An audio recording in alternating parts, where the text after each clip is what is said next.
The following transmission is a conversation with Tgspy, former team lead for Fallout: The Frontier, and current team lead for Fallout: The New Frontier. Tgspy and The Frontier need little introduction. Once viewed as Fallout's most anticipated project, the release quickly unfolded into the biggest controversy the modding scene, perhaps the Fallout fandom, had ever experienced. Now that the dust has settled, Tgspy and his team have returned to this once heavily criticized project to rebuild, expand, and write a new chapter to Fallout's most ambitious story. Over the course of our conversation, we'll talk at length about the controversy of the Frontier's release, the adversarial state of the Fallout modding community, as well as the bright future that awaits us in the new frontier. I am follower Toshi, and this is the Atomcast. If you enjoyed this episode, be sure to follow for future episodes and consider subscribing to our Patreon for early access to new uploads to help keep episodes ad-free and to improve the quality and frequency of transmission. As always, links to our Patreon, as well as guest socials, can be found in the description. And be sure to leave a comment recommending creators that you'd like to see as future guests. Without further ado, Tgspy. So one of the things I usually try to do when we go into an interview is I try to ask a question that more so prompts a lot of the larger conversation. I feel like with this interview specifically, partially because of the fact that I feel like the people who know enough about the Frontier know that you have had plenty of time in front of the microphone on various different podcasts, talking about the mod already. Granted, that was closer to the actual release point, but being so that we're so far separated, for both the people who are watching this or listening to this, watching and listening, and are both newer to the mod itself, but also the people who have, been following this since day one, and not launch day one, but announcement day one, right? I would like you to sort of sum up in your own words what the Frontier is and what the, I guess partially secondary question, what the response to the mod was from your perspective. If I had to sum up what the Frontier really is it's the collective efforts of every generation of Fallout New Vegas modders from the early 2010s to the beginning of the 2020s, trying to find a way to create something larger than we've ever tried to create. And it was a collaborative effort between every element and every level of modding that you could possibly imagine, from dialogue creation to effects to level design to scripting. It was basically the culminative effort of dozens of people over 5 to 7 years to create something that could be attributed to a new game in earnest. And the Frontier is probably the largest work that I have ever done in my life, and probably will ever do. And I take a lot of pride in that. I put a lot of man hours into it. I put a lot of time into it, and so did the rest of the team. But it was also still reminiscent and had a lot of the teething problems of early modding. Things were disconnected, things were discordant, things were messy, things didn't always go the way we wanted them to, and a lot of the times things kind of just ended up where they eventually settled only through the sheer amount of time and burnout that a lot of the team felt um, towards the end of the project.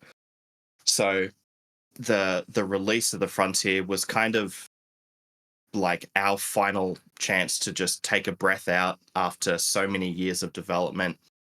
And we played ourselves a bad hand. We did not manage things in a way that was tantamount to a public release success. Things happened in a unfortunate series of bad bad events that kind of led to things falling apart in a way that was very unfortunate. And not all of it was self-inflicted. Some of it was outside influence, sort of fanning the flames a little bit. But there's a lot of blame that goes on myself, that goes on the team. But um, it was a team effort, and despite the fact that looking at it from a kind of microscopic view, it seems like it was a failure on release. We feel like the Frontier really pushed the envelope on what you could do in a Fallout game in terms of creativity, in terms of scripting, in terms of modeling, in terms of the effects and sound design and music and all of these other things that combine together into a game. At the end of the day, we're happy that we made a game despite the release fallout that happened. At the end, happy that we made a game. That's sort of how I would sum up the Frontier and its sort of public release and the public fallout and all that. Is we made a game, we didn't manage it properly on release, things kind of fell apart, but at the end of the day, we are still very happy with the game that we came out with. It had a lot of blood, sweat, and tears put into it. And even if there were things that were, frankly, should have been binned day one, we're still happy with the vast majority of what we made. And I couldn't be happier with how we're progressing now with the rework. I think that I think that what you said specifically about the sort of, because you worded it very interestingly. You said the generational collaborative effort of the mod project, working from working with concepts from like the oldest period of Fallout modding. I think that it definitely shows both to the mod's positive aspects and its negative aspects. And it's interesting specifically that you as the team, as the lead developer, phrased it that way specifically because of the fact that it recognizes both specifically the generational aspect of it, seeing the different layers of modding. I think one of the, to sort of generalize a little bit, I think one of the better examples of sort of like an older generational mindset has to do with what seems to be a much bigger focus on sort of a world space built that sort of feels a little bit more like it fits into sort of like a Call of Duty or like a Modern Warfare kind of environment. And not so much in like sort of a derogatory sort of way, but more just in like in the general vibe, because obviously Fallout can very much at times feel like that if it's done, in a certain way. I feel like there's a certain way to go about doing that. But then it also incorporates a lot of the newer modding elements, the actual functioning drivable cars, I think, were a perfect example of on that. The way that cutscenes were handled completely spectacularly. Um, as you said, there were a lot of things that this mod did really, really well, and as such should be, praised and recognized for that. When it comes to the sort of separation there between the technical successes and the storytelling successes, um, how do you delineate? Well, maybe not so much how do you delineate between the two. It's pretty obvious. But when you look at the two side by side, do you feel like one succeeded more than the other? Do you feel like one maybe had not specifically less attention? Obviously, big team working with truly probably until Fallout London came around, the biggest mod project that had ever been made.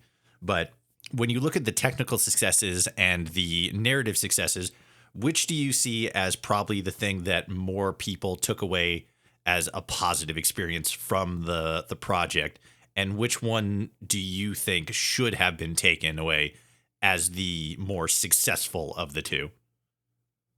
I think the technical successes were definitely the aspect that people took away the most positively. And I think that a lot of that comes to the fact that they were very forward and they were very prevalent in the early few hours of playing the Frontier. They were some of the first things that people would see. So, drivable cars is something that people have now ripped out of the Frontier and stolen and ported and done a million different things with, against the wishes of everyone, I should say. Just as a note. But anyway, that's modding. People don't really care. Yeah. The technical aspects definitely took the front seat, and in all of the reviews and all of the feedback we've seen, the technical aspects are something that's always had the highest level of prevalence in the positive side of things. But it's not something that I've always thought is the thing that I'm actually proud of, because the technical side of things are flashy and they're cool, but they don't actually tell a story and they don't really create a cohesive game world. I think the thing that I would have liked people to spend more time with, and if we had done it before release, I think the one thing we would have done is actually separate out the intro of the mod to have it be completely independent from the NCR main quest. I think that singular change would have adopted a different perspective of the mod overall. Because people are pushed into the NCR main quest in the legacy build from the get go, the first thing that you are encountering is the early 2015, early 2016, early development stages of the project, where that was basically the only thing that existed, is that heavy level of technicality with very, very sloppy storytelling. Because at the time, that's all the Frontier consisted of. It consisted of a world space, a tiny handful of side quests, and the NCR main quest, Chapter 1. I think if we had adopted a different introduction to the mod, I think that would have changed the perspective quite a lot. Because at the end of the day, the Frontier is the sum of its parts, but sometimes the parts that people tend to cling to a little bit more quickly are things like the drivable cars. And we've had the discussion in the team that, we would go so far as actually to remove cars entirely from the mod. Um, because the drivable cars were something that we've had in the mod for a very long time, but they were never a forefront. They were never supposed to be the thing that actually took the spotlight. It was supposed to be a cohesive game, essentially. Cars took the spotlight because of the immense technical boundary that was pushed by Zalandro. Um, he was working up until the day of release to get that thing working, and he burnt himself out so bad on it that he didn't touch it Even to this day, he hasn't really touched cars again. Um, so I think people tend to cling a little bit more to the first few hours of content that they see in a game. And I don't think this goes for just the Frontier. I think this realistically goes for everything, every piece of content you consume, whether it be movies, games, TV shows, anime, whatever it may be. I think first perceptions and first impressions make the biggest impact. And we spent a lot of time before the Legacy build released working on the things that weren't going to be the player's first impression. We were prioritizing fixing quests that the player would only ever see when they actually got out into the world exploring. And frankly, I'd say there's probably a good 22% of people that picked up the Frontier, played through an hour of the NCR main quest, and gave up. And I don't blame them for it because it's a bad first impression. If you look at it constructively from the view of just looking at the positives and negatives of what it provided, it's a technical masterpiece. It absolutely is. There's no denying it. Like the stuff we were doing in the NCR main quest has not been done in any game in a Fallout style period. It's also incredibly derivative, and the story is not great, and that's a fact.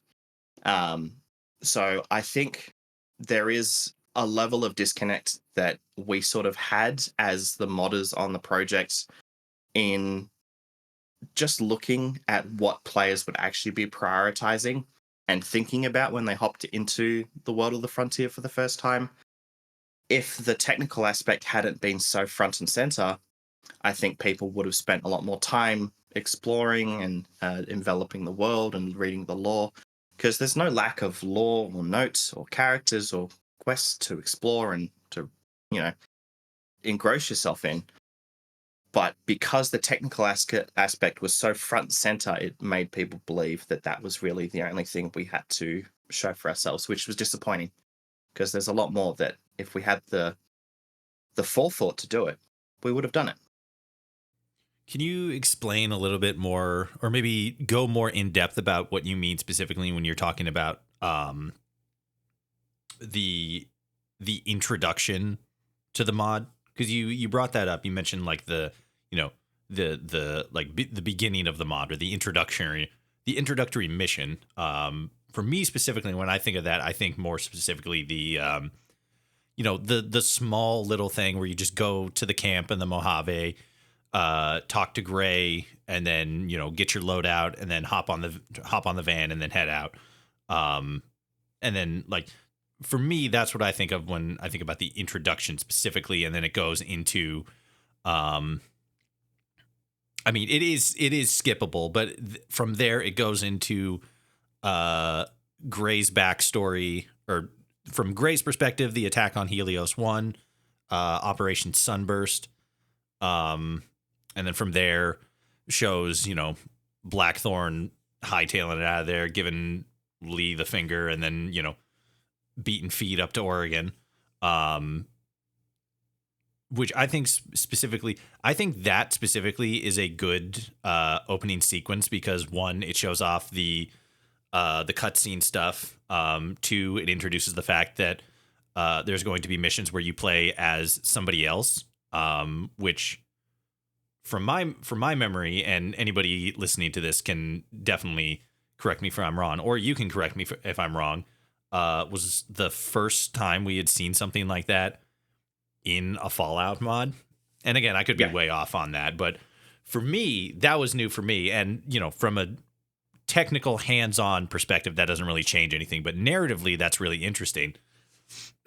And I felt like that was a good introduction to the mod, because it showed that you guys were leaning towards a more cinematic experience. But then when you get to Camp Phoenix, I see that as sort of like past the introductory sequence. So when you're talking about it specifically, what specifically are you talking about, and what specifically do you wish or maybe think back on and think that you guys could have done differently or expanded upon or, changed up this, that, or the other thing.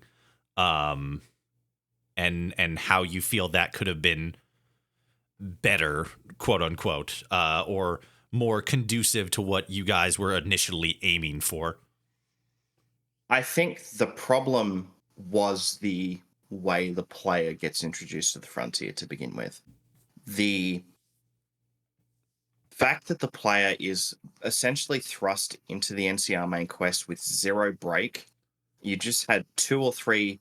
You've had a massive battle cutscene which lagged like hell because it was a very heavy scene.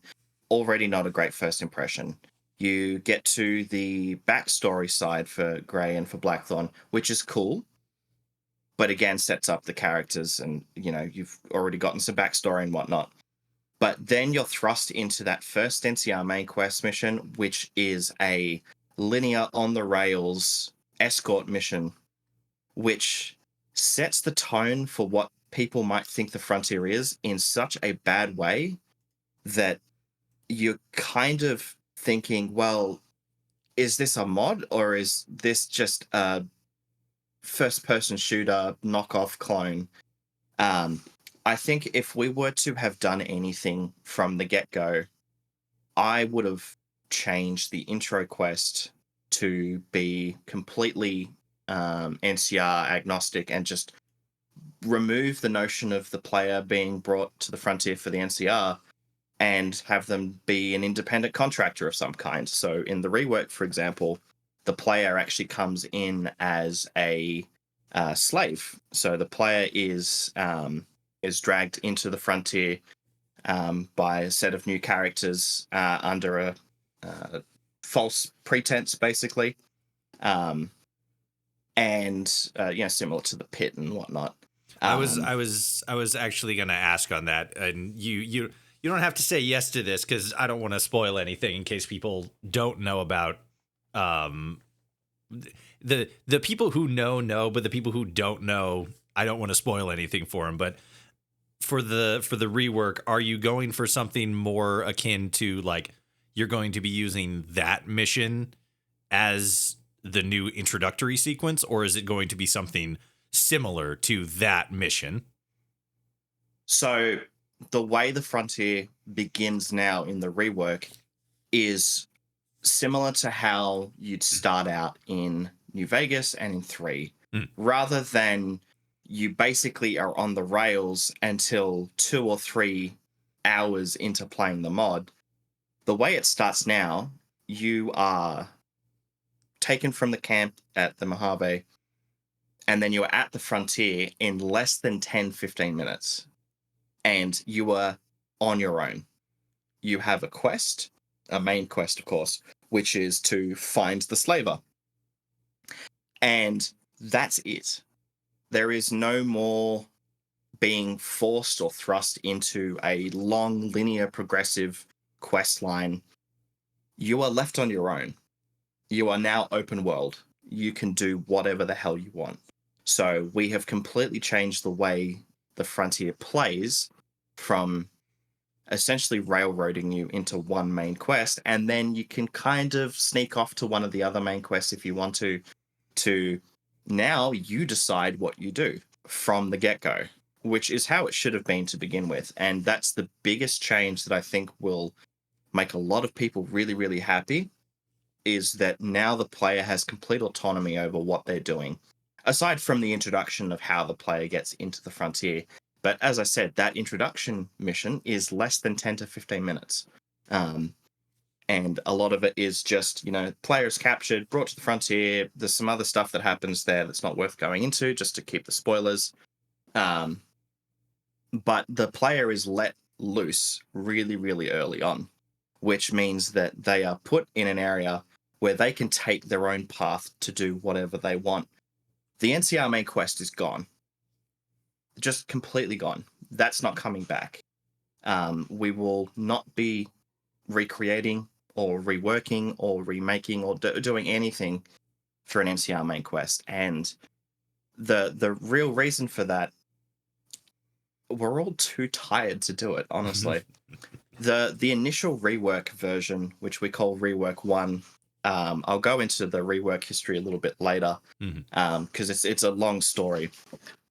But the initial rework was built around the notion of just replacing the NCR main quest and doing a few other things just to clean up some of the messy edges. But that was taking so much time from me that was already really burnt out that we decided in this rework version that we're not going to do an NCR main quest at all. We are going to focus entirely on expanding out the lore that we've already got and cleaning things up. And that's it. I remember, because for anybody who doesn't know, you are not the original developer of the mod. Funnily enough, at this point, you're actually both, if I'm remembering correctly, the second and the fourth developer of the mod. But originally, the mod was made, or the mod was spearheaded by another individual, and early concept stuff, or early, I guess more so, yeah, more early concept stuff that the development team was talking about, and maybe you were actually running the show by the time, because from what I remember, you came into the actual development like really early, like maybe a year or two after. But Correct, yeah. Okay, yeah. I remember really early on that one of the technical features that was going to be introduced was actual like damage and sickness and fatigue related specifically to the weather, because it's taking place in Portland, which is a much farther north town, city, and it can get very cold up here sometimes. And so since you guys were going to have snow in the mod, there was going to be effects that the actual environment would have on you, because your temperature drops too low, and you would either have to go indoors or near a fire to like warm up and continue from there. And the weather was going to have certain effects. Obviously, that is something that we did not see in the Legacy release. But it was another sort of technical level thing that I and maybe a lot of other people who had been following long-term noticed. And when we saw a lot of the other more technically focused things, the buggies, the cutscenes, a lot of the cinematic stuff, it does really sort of lean in on this sort of like technical feature creep thing, which isn't always a bad thing, but obviously when you have so many systems you're working with and juggling, it can get a bit out of hand. From like its earliest days, obviously there was a story and everything, but it seems, and it could be the sense that a lot of those other technical systems like cutscenes and cars came in like later. But it seemed like the mod, even from its earliest inception, was a lot more technically focused. And the story maybe either took a backseat or was secondary to that sort of technical aspect. When it comes to specifically the technical innovations, which, as we've talked about, were very successful, there seems to have been, even from its earliest inceptions, a lot stronger focus on the things that the mod is able to do rather than the things the mod was able to say. As as we just talked about a second ago, you came into the mod, took it over as lead developer, still very early on in its entirety, or in the entirety of its development period. What is more so, what I'm trying to say here, because the mod, even from its earliest inception, seemed to be a lot more technically focused, how did that sort of change from those earlier days? And do you think it was for the better or for the worse? Do you think that if there had been a stronger focus on the technical aspects of the mod and maybe not less to the point of like stories or like good writing in general, but maybe a smaller focus on the story itself as opposed to what technically the mod can do to sort of maybe enhance some of those stories.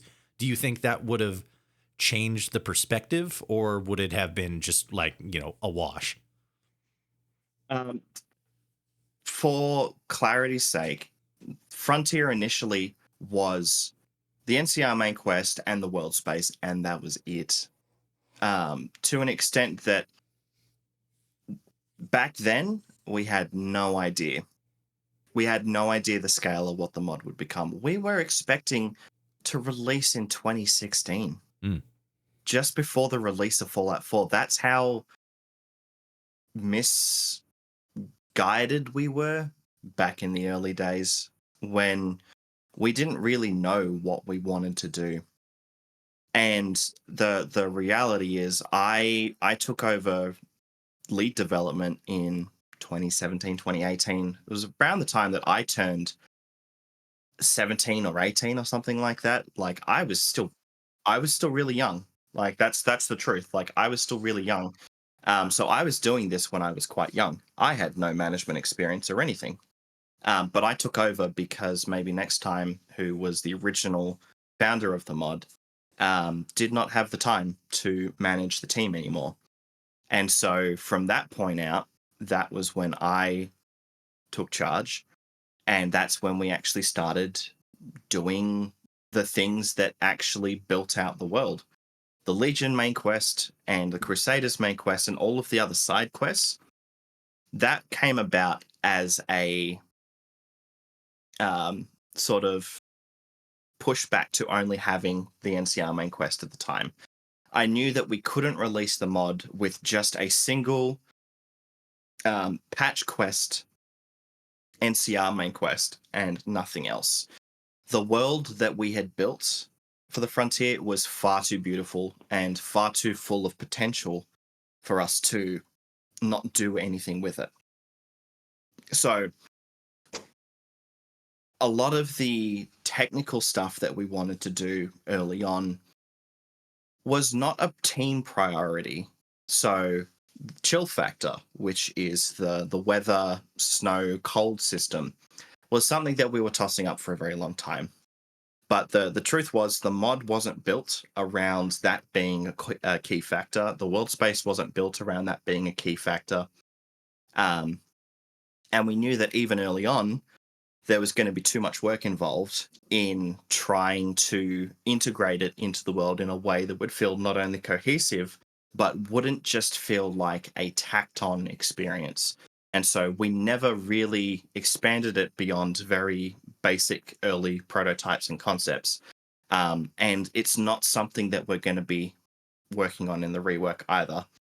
As much as I adore the concept, it's the kind of thing that requires people who understand not only game design but system design as well. And it's not something that you can realistically expect one or two people to do. It needs a team of people to work on it. And there's just not enough people in the community nowadays that would want to spend a huge amount of time developing a system for a rework for a mod from 2015. That's the reality of that situation. Things like cars and cutscenes and all that was done by a single person. Obviously, the actual car mechanics, the drivable car mechanics that you see in the legacy build and the release build were done entirely by Zelandro within the last 6 to 7 months of development. So that was not something that we'd been sitting on for years. That's something that got done very, very close to the release of the mod as a, hey, can we make our drivable cars that we already had, which, by the way, was built on a platform that was released for Fallout 3, going back to 2009, 2010. We were wanting to upgrade our cars, and Zelandro went well and truly above and beyond and upgraded them to the best cars that have ever been made for a Fallout game. And in some aspects, they perform a little bit better than other games as well. Cyberpunk 2077's original release handling was actually worse than Frontier car handling. Yeah, Um, there was a lot wrong with early it was it was Cyberpunk. it was it was pretty terrible. It was. It's significantly better now, much to its credit. Oh yes. Um, but the if I speaking honestly, the probably the main reason that the technical side of things got so much focus is because they were, as I said, like front and center, but also because we kind of adopted a reverse policy to what we kind of have now, where we kept the number of writers and lore people really, really, really reduced for the legacy build, because at the time the um, the general consensus was, well, we don't need extra writing or lore people because those people can't implement the writing and lore that they're creating, and therefore, what's the point in having writing and lore people if all they're going to do is write some stuff down and then me or one of the other two implementers have to go and sit through and sift through everything and implement it all. So we adopted a bit of it was a practical policy, but also a unfortunate policy later on the line, where we kind of kept the team smaller than we really should have. We should have been recruiting a dozen writers to help check through everything and to write lore and all that, rather than having 90% of it written by a team of 3 or 4 people, which doesn't really result in a great story. And one of the big problems was that all of this lore was very, very disconnected from each other. We tried as much as we could to have things connect and build up the world itself, but sadly, there's only so much you can do when, you know, some people don't communicate properly and some people have their own strong opinions. There was a lot of failings in the original Legacy release team, and a lot of that I put on myself. A lot of that was also just due to the fact that we didn't really know how to manage a team. I was kind of flying by the seat of my pants. If I had the hindsight to go back and change things, I would probably flip the script a little bit and bring on a massive team of writers to help just write as much stuff as physically possible and then condense it down into a cohesive world narrative that we wanted. That's probably the biggest change. And that's something we're trying to really focus on in rework, is that we've got a huge team of writers and a lot of writing staff to help build out the lore, to help correct existing lore, and stuff like that. One of the things that, because as somebody who has a lot of like academic and personal experience with writing like story and narrative, and I'm not just talking about like YouTube and content creation stuff. Before I started doing that, I was doing a lot of like script writing for like small time indie stuff. It's something that I've continued to tinker with and explore, just like the nature of like writing and story structure and theming and stuff like that. One of the things that I often think about, more so specifically when it comes to Bethesda titles, because it's sort of my fucking my strange addiction. But one of the things, more so specifically, I think with Fallout 4, whenever I sort of like really think deeply and think critically about a lot of the writing decisions and theming of the stories that are in that or that game specifically, one of the singular word that I keep coming back to is the word paranoia or paranoid. We see that in the Boston residents' general attitude towards the Institute, towards people that they deem, outside of their community. Covenant is a really good example. Um, the nature of the synths, a lot of the writing that we see in Far Harbor. Nuka World, I feel like, is kind of an example because that's just kind of like a little vacation thing. Yeah. A little bit with the Minutemen because they kind of fell out of style a little bit. The Brotherhood, that's kind of like their whole thing. A lot of the way that the Railroad thinks about a lot of things. A lot of the characters in that game seem to be very paranoid and cautious about the world around them. And with other games like Fallout 3, I think of like isolation. The environment itself feels very lonely and very empty, but less so like physically empty and more so like emotionally empty, right? It's a weird game. I've seen like Reddit posts where people are like, "Hey, so like I've been playing Fallout 3. How do I stop being afraid of like the game?" Because it is a very like very I can't remember, like I loved playing the game when it first came out, but I can't remember very many moments in that game where I didn't feel just like depressed and sad because it's a very cold and it's a very cold feeling game.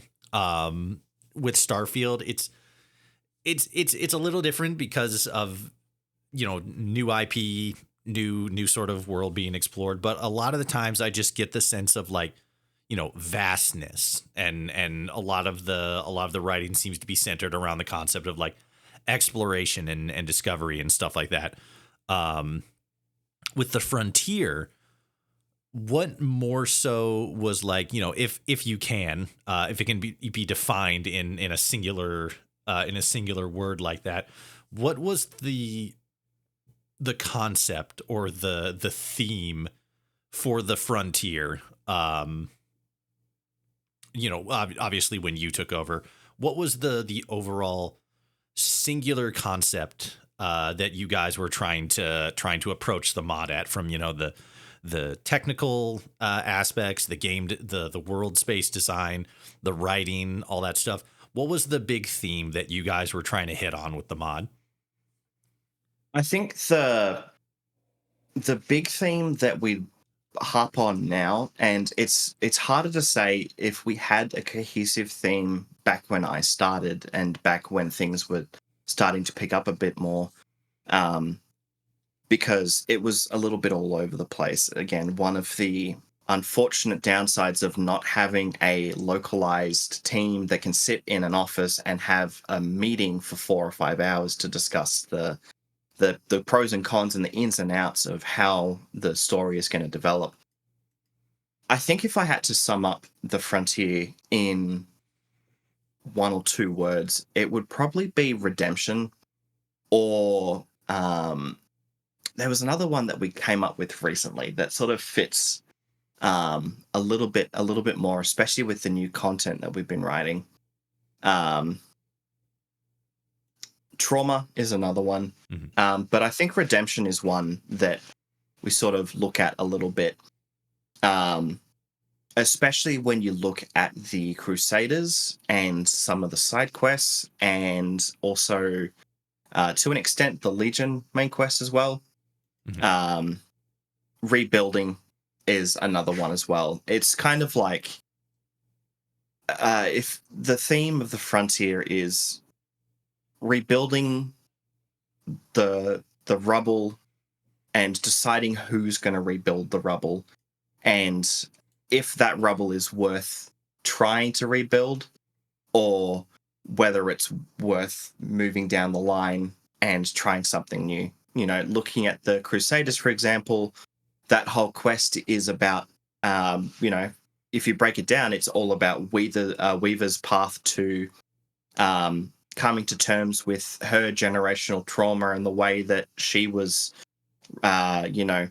betrayed by the NCR, and how she deals with the trauma that exists from something like that, and whether the player can influence Weaver enough to push past that trauma and rebuild and redeem herself, or whether we fall back into this hopelessness and this general sense of melancholy that comes from another level of conquest.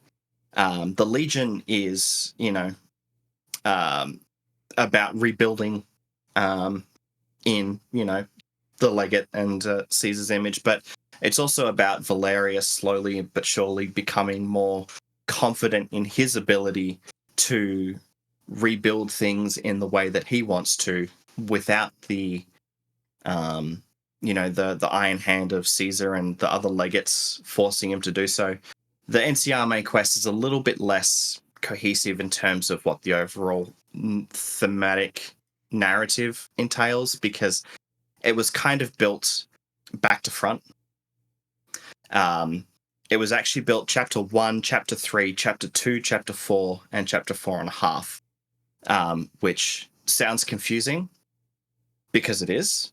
Chapter 1 is the NCR COD segment. Chapter 3 is the space station, which was built in one go, in one essentially long 7-10 month period. Then Devil's Wish went back and did chapter 2 to connect 1 and 3, then did chapter 4. So that's why sometimes if you play the NCR main quest for longer, by the time you get to chapter 4, things start to feel a little bit more creative and a little bit more original, because that was when we actually started, trying to do something that wasn't just a rip-off of other games. And sure, there's references, the Liberator is one, but that's when we started to try and be a little bit more creative in terms of the writing. Mm-hmm. But this is also one of the big criticisms that we got with regards to the Legacy build, is that it feels like it's a little bit all over the place. And to an extent it is. It really is. I wish that we had sat down and developed a more cohesive theme amongst the team earlier on, so that we could focus on it and build that theme into every quest that we did. It's something that we're looking at currently doing, and it's part of what we're doing for all of the writing, for all of the new content that we're working on for the rework, but also going back and rebuilding a few of those older quests to play slightly differently based on different lore, based on different concepts and whatnot, rather than being a little all over the place, a little bit tangential, if that makes sense. Yeah, because that I've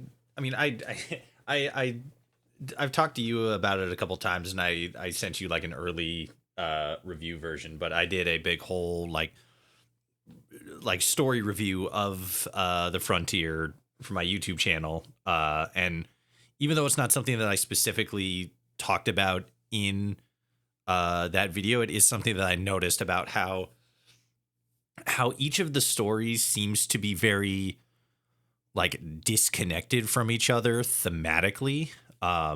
Maybe not so much like if you really like dig down into it, into the narrative structure, but from like a surface level, they all seem to be kind of going off in their own different directions, which I guess technically, since, they're different factions and each faction has its own like, goals and ambitions and stuff like that, like it makes sense that they'd kind of be off doing their own thing from like a more realistic standpoint.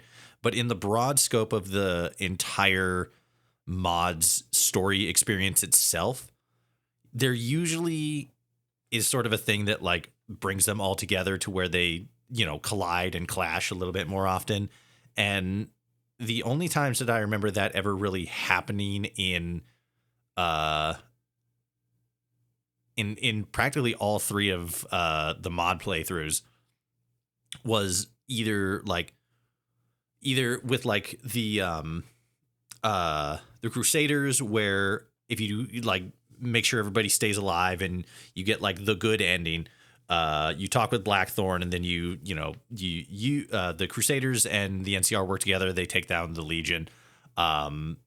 but more often than not, it usually seems like the only time the story or the, I guess, yeah, more so specifically the stories sort of interact with each other is when it's in a conflict situation in which one of them is going to get knocked off the board, which, you know, is semi-analogous to the base game, but there's also a bit more interaction between the two. And even then, when you look at the bigger picture, like you said, they don't really they don't gel as well together. No. Yeah, like obviously that wasn't something that was intentional, and you know you said it yourself. You were only working with like what, a team of 3-4 writers. So and there's Yeah, literally, it was me, Devil's Wish, Odin Sword, and Nathan as the main sort of 4 writing and implementation people, and we had a few other writers that were doing small bits and pieces, and we had maybe a dozen different people over the sort of 6-7 years working on smaller writing tasks, and you know, singular quests here and there. But for the most part, everyone was working disconnected. Yeah, and like that more so my inclusion into that was more so to affirm that and give more credence to it. Like I definitely noticed that the stories weren't gelling as much together. Obviously because as you said, the NCR quest line was more so like the pre-existing one, and then you sort of built the other ones as sort of like, okay, well, we can't just have the NCR. We got to have like some other stuff in there. Is it was that aspect specifically, like the fact that the factions didn't really, you know, like synergize together narratively? Was that more of a I guess specifically for this segment, was it more so a maybe not limitation, but specifically because you had such a small writing team, or was it more so like we need to also include stuff that's not the NCR? So the onus for us including the Legion and the Crusaders to begin with was built not around the goal of having an increased story presence. It was because at the time I said, I don't care how it happens, but we need to have these extra factions because the world is too dead in terms of the players' content without them. Was And it I wish. was it Yes, sir. specifically like just like like more factions, or was it specifically like the Legion and then like a form of the Brotherhood of Steel? Yeah, it was essentially that. We knew we needed to have a Legion main quest because we needed to be able to have people join the Legion because they're a major faction in the Frontier. And on top of that, we said, well, we can't just do the NCR and Legion. Let's do another faction. And so we landed on this quasi Brotherhood combination. Admittedly, it's my favorite quest line. It's got a few rough edges, and some of the writing was a little bit touch and go. You're talking about But the Crusaders, right? Crusaders, yeah, Okay. the Yeah. Crusaders ended up being, if we could go back and redo them, probably the other 2 main quests would have played similarly to the Crusaders, perhaps with a little bit more linearity for something like the NCR, but they would have played out in similar ways rather than being these large spectacle pieces, have them be character growth segments rather than, um, just technical marvels, so to speak. Hmm. But it's a,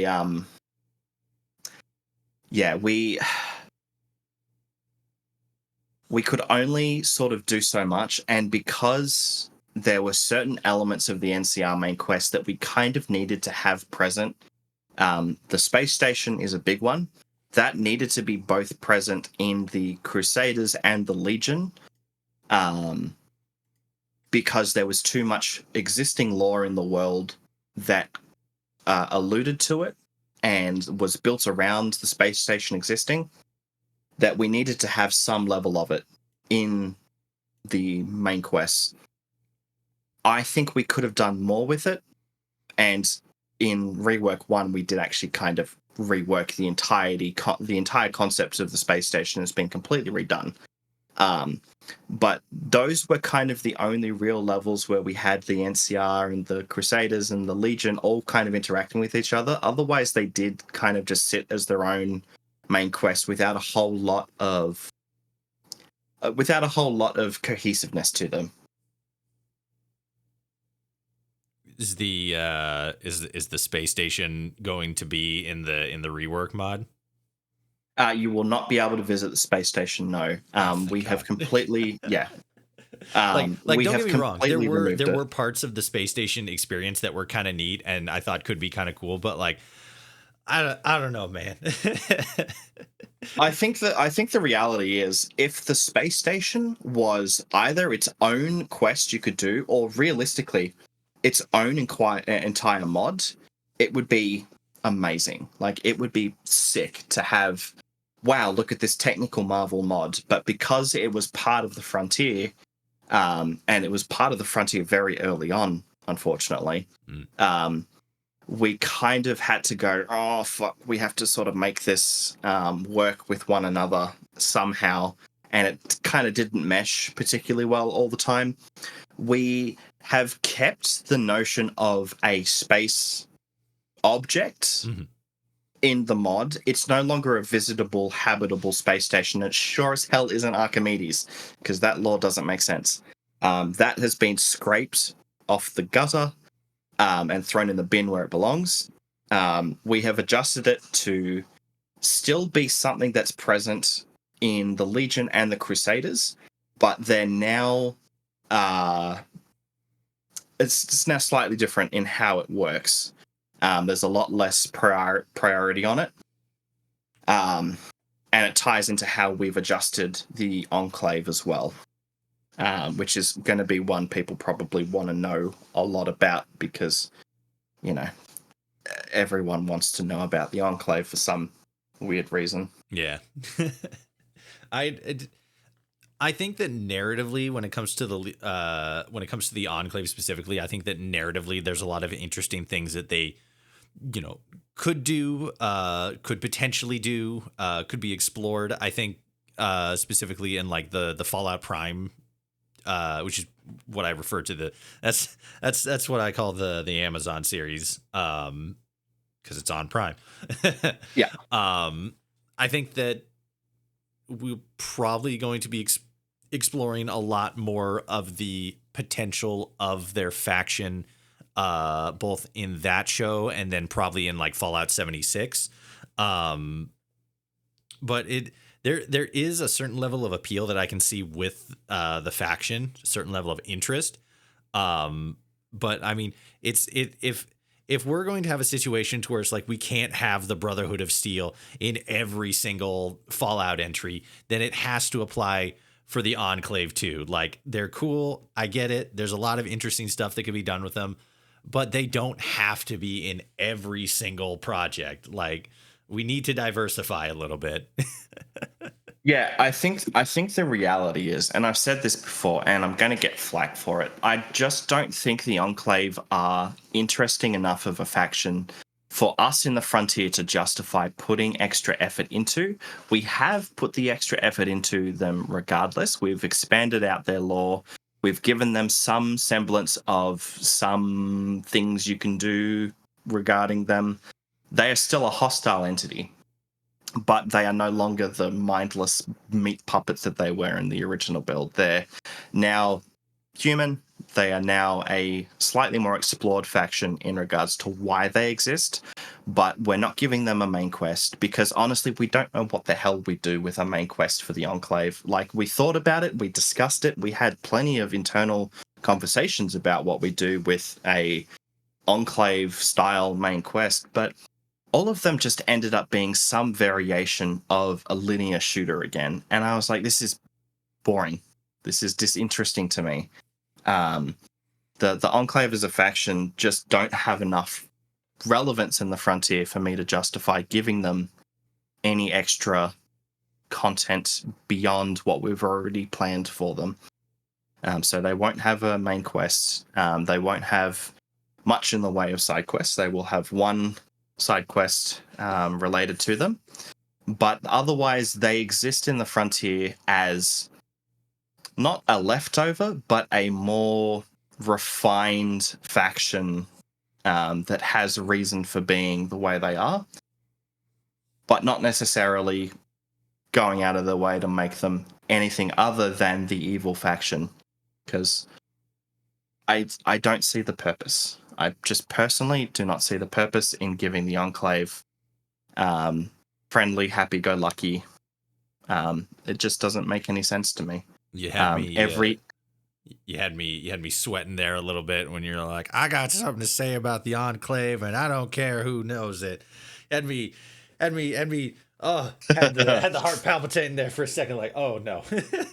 No. I've always been. The Enclave has not had particularly interesting iterations in any mainline Frontier content and in any mainline Fallout game. They're just, sometimes it's okay for these evil factions to exist for the purpose of being a slightly more refined, slightly more difficult enemy faction that isn't just your bog standard raiders with no lore. Mm-hmm. It's okay. They're cool. I get it. I get the appeal. There are a lot of things I don't like about why people have the appeal to them, but that's not for discussion here. Yeah. Like what you like, but at the end of the day, the Enclave and the Frontier just don't offer us any avenues of exploration that are interesting to me. And that's probably more so like what it all boils down to, isn't it? Because it's like if you can't really think of something interesting to do with a specific faction or a specific group, then like it's not gonna do anybody any good to do something with it if you can't think of something interesting to do with it, you know? Exactly. Yeah, like we have given the Enclave a little bit more presence in the world with regards to where they exist, and also some cool new locations. And they do have one quest that is actually related to why Portland is still snowy, which I think is actually going to be quite cool, but will not be a particularly narrative-driven quest. That will be more of a long-term progressive quest. Think, Keller family transcripts mixed with a Fallout 3 style long-term, do this big task thing. It's just something to give players a reason to keep thinking about this quest in the background and explore it and all that kind of thing. But as I said, the Enclave aren't going to have some massive narrative explosion event. They're not going to have a main incredible quest line or anything like that. They're just there for lore building. They're there for lore building, as is a lot of other things. We have done a lot of cool stuff in the rework, which I would love to talk more about. But yeah, anyway, Enclave, just not my priority. Yeah. I don't want the entirety of this conversation to be about, the controversy and the fallout, all the like, oh, the frontier, like there's so much that went wrong about it. Like we could definitely do that, but then this episode would have to be like trimmed down, and then you would have to subscribe to the Patreon to see the whole like 6-hour interview, like 9-hour interview. Yeah, no, exactly. And something I've been thinking about a lot the last few days as leading up to this interview is that I could keep looking back and thinking about the controversy, but at the end of the day, how can you see the flowers in the path ahead of you if all you do is look at the flowers you've already trampled behind you? Mm-hmm. You should be looking at the ones in the path next to you and deciding how are you going to, tend to those flowers and keep them going. And that's more so how you feel about the controversy in general. Like it was something that happened. It was, it was terrible. Maybe parts of it were warranted. Maybe parts of it weren't.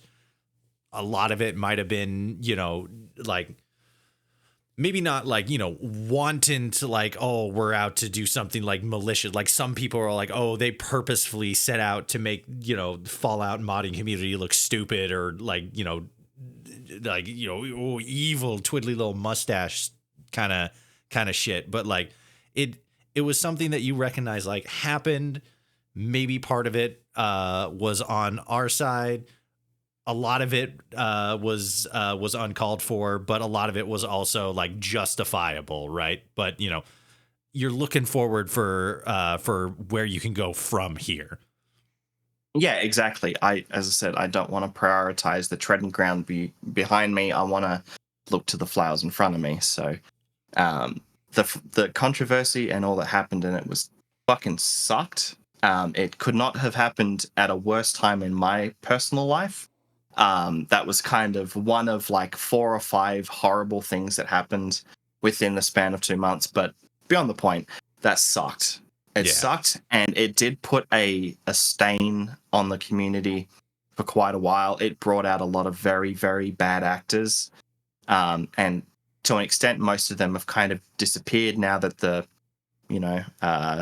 novelty of it's kind of dried up. But it brought out a lot of really terrible people in the community. It also brought out a lot of very good people.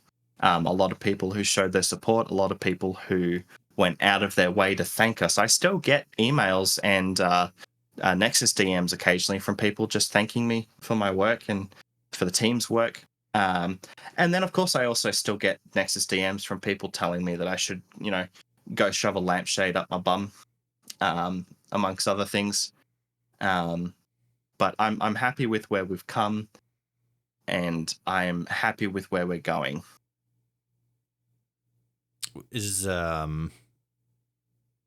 Would you like to talk about ZuTheSkunk?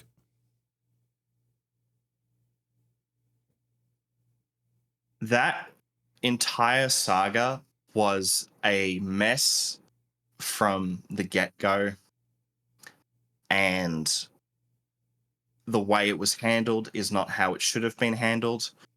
People went out of their way to drag down Zoo. And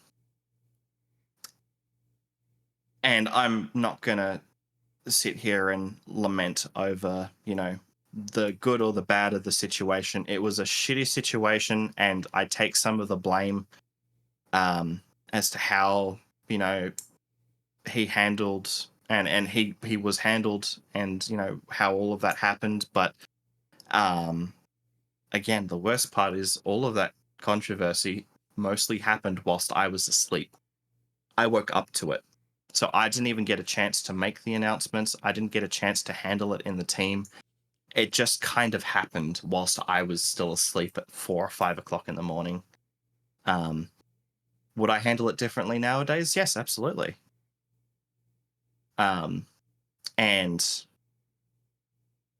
I apologize to Zoo for the way things went, because Zoo did a lot of very genuinely good work with us, and it was great having him on the team. The way things were handled was just a collective mess, and it was a collective mess by a group of people who were already stressed from controversy, from people trying to dig up our socials, amongst a whole myriad of other things. So if I could go back and change it, I would. But I can't go back and change it. So I have to live with the way that I handled that, and it's gonna stick with me for a long time, and it sucks. But I think I've just only recently spoke to him in the last year or two, and I'd like to hope that he's out there doing better, irrespective of the controversy for why he got removed from the team to begin with. To have that kind of thing happen is not something I would wish on anyone, um, irrespective of how things go. Obviously, there are exceptions, and there's plenty of exceptions to the I wouldn't wish it on anyone. There are some people that I will wish it on. Use your best guess for that kind of situation, critical thinking and whatnot. But yeah, it was a shit situation from the minute I woke up until the next 3 years. So there was no good ending in that at all. It sucked. To give a bit more context for anybody who's listening or watching this that may not know specifically what we're talking about, as Tgspy said, there was the overall team was small, but they did a lot with what they had, and I think there's definitely a lot of positive things that can be said about that. They made to date, and this is including it also mostly including Fallout London, because Fallout London kind of did some similar sort of cutscene sort of stuff, but not to the same scale. Technically, the Frontier is amazing. A lot of the stuff that they were able to do technically is huge and will probably stand as a totem pole just going forward in modding history. As we talked about, there was a huge controversy for many different reasons that there has been hundreds, if not thousands, of videos made about it. I've made videos about it. My most recent video, Black Snow, was a big, long, almost 2-hour long deep dive into the main story of the Frontier. If you want to go into the controversies and everything, there is no shortage of places that you can go to get caught up on that. When it comes to ZuTheSkunk specifically, he would, and Spy, you can correct me if I misremember or leave anything out. Zoo was hired on as an artist specifically for a lot of the custom icons that you guys did for quest lines, perks, weapons, armor, stuff like that. And he was really, really good at it. A lot of his artwork is really good. It almost looks professional grade in a lot of cases. Obviously, the mod was getting close to release. Some controversy started bubbling up. The mod was released. A lot more controversy started bubbling up. And then one of the things that some people in the community began to maybe not so much find out, like they slowly realized, but somebody had found, I think it was like a DeviantArt page, because obviously they hired on Zoo to do art, and he did art prior to that. And I don't think he specifically was like a furry or like a brony or anything like that. Those two groups specifically have always had sort of like negative connotations when it comes to the internet. I actually watched a video talking a lot about like the brony subculture and how it's kind of more or less died out, or gotten absorbed into the furry community, because, the show's been canceled, or like the show ended like back in like 2016, 2019, something like that. So it hasn't been a thing for a while, but like they still kind of exist. And again, a lot of it's been absorbed into the furry subculture, which has kind of been getting a little bit more positive of a reputation in the last couple of years from what I've been hearing. But Zoo liked to draw a lot of, I think it was specifically My Little Pony inspired art. And there was somebody found like one specific drawing, or they claimed that they found like a couple of drawings of his that were a more risque in nature. And then somebody said that they had found a specific image that alluded to stuff that I won't really go into, but from what I researched, some of it was kind of speculative, But even if it was speculative or not, a lot of people were saying like, this isn't cool, this is wrong. And then they started throwing around a lot of serious allegations, and intentionally or otherwise. And again, Spy, you can definitely correct me on this if I get anything wrong. I think on an official statement from the mod project was more so like just a distancing from what had happened. The stuff that came out about Zoo, and there was sort of a separation from him as a creator. His stuff was removed from the mod, and then either I'm going to say more so that it was something that was promoted by just really, really angry people in the community that were still dealing with a lot of the blowback from the mod's release, and a lot of the controversy and stuff started to sort of attribute more negative aspects of the project onto Zoo, and Zoo ended up getting a lot more hate because of just at that point compiling factors like the drawings, the association with the mod.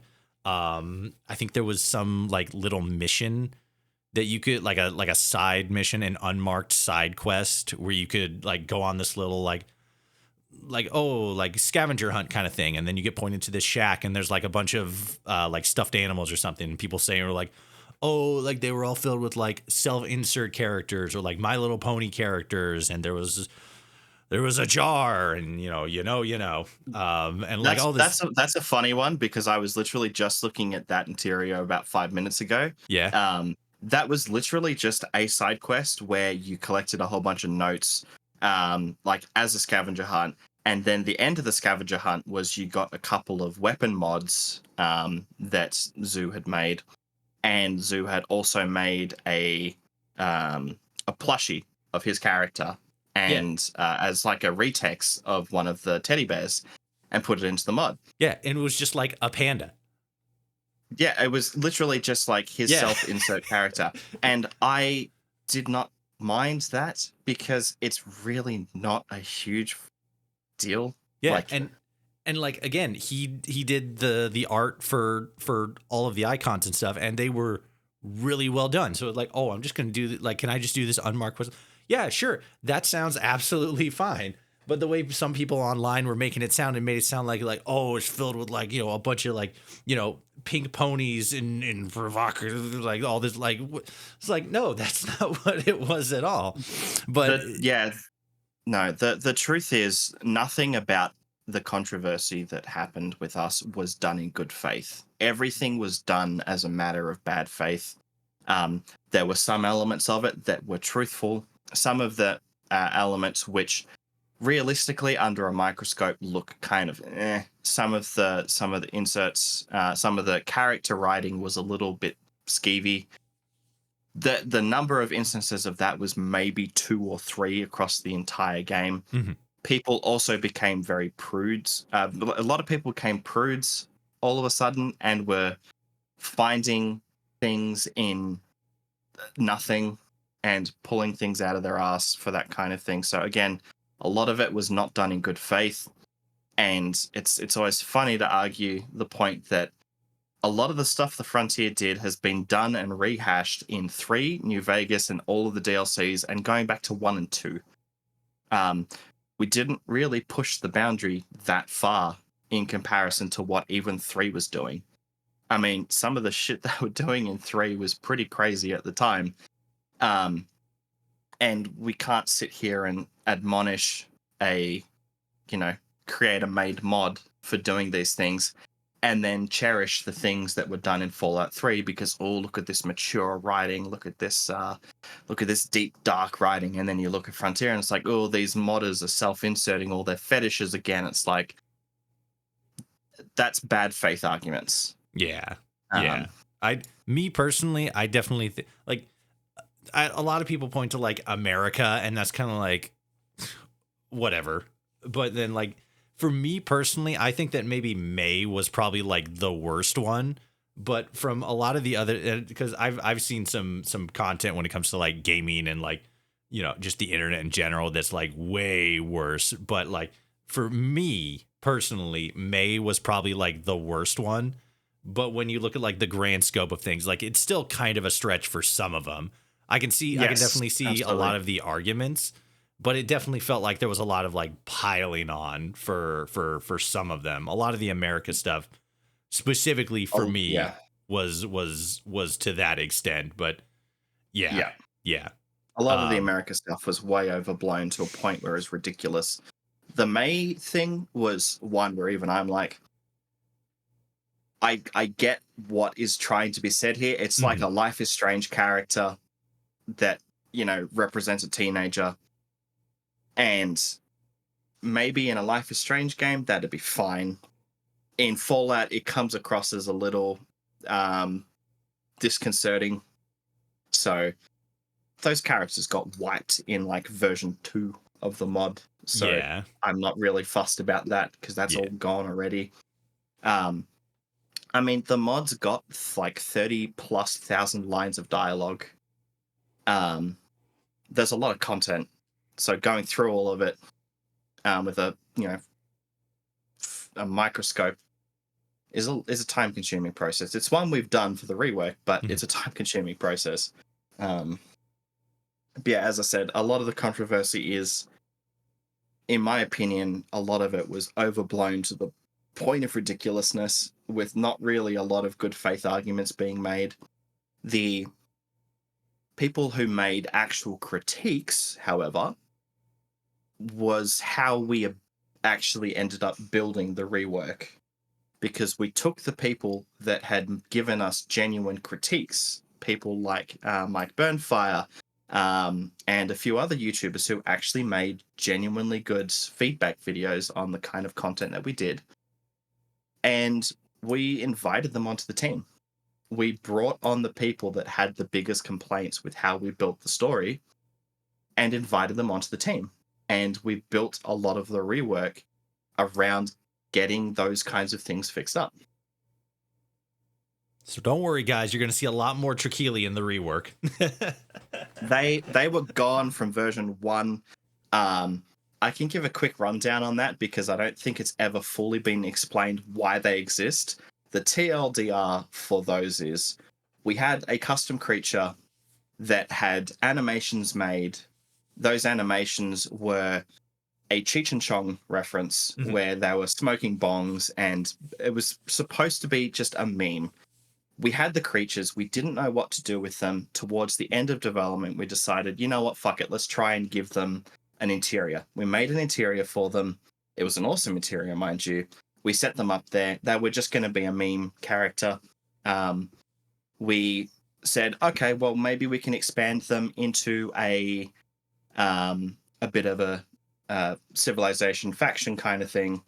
And they were written to be a kind of a piss take on like um you know Argonian Kaji sort of like meme territory where it's kind of like, oh wow, sex lizards. um it was written to be a meme. The problem is um that doesn't translate particularly well in comparison to the rest of the content that Frontier had. Mhm. So whilst we thought initially, okay, this is kind of funny, people might have a laugh at this.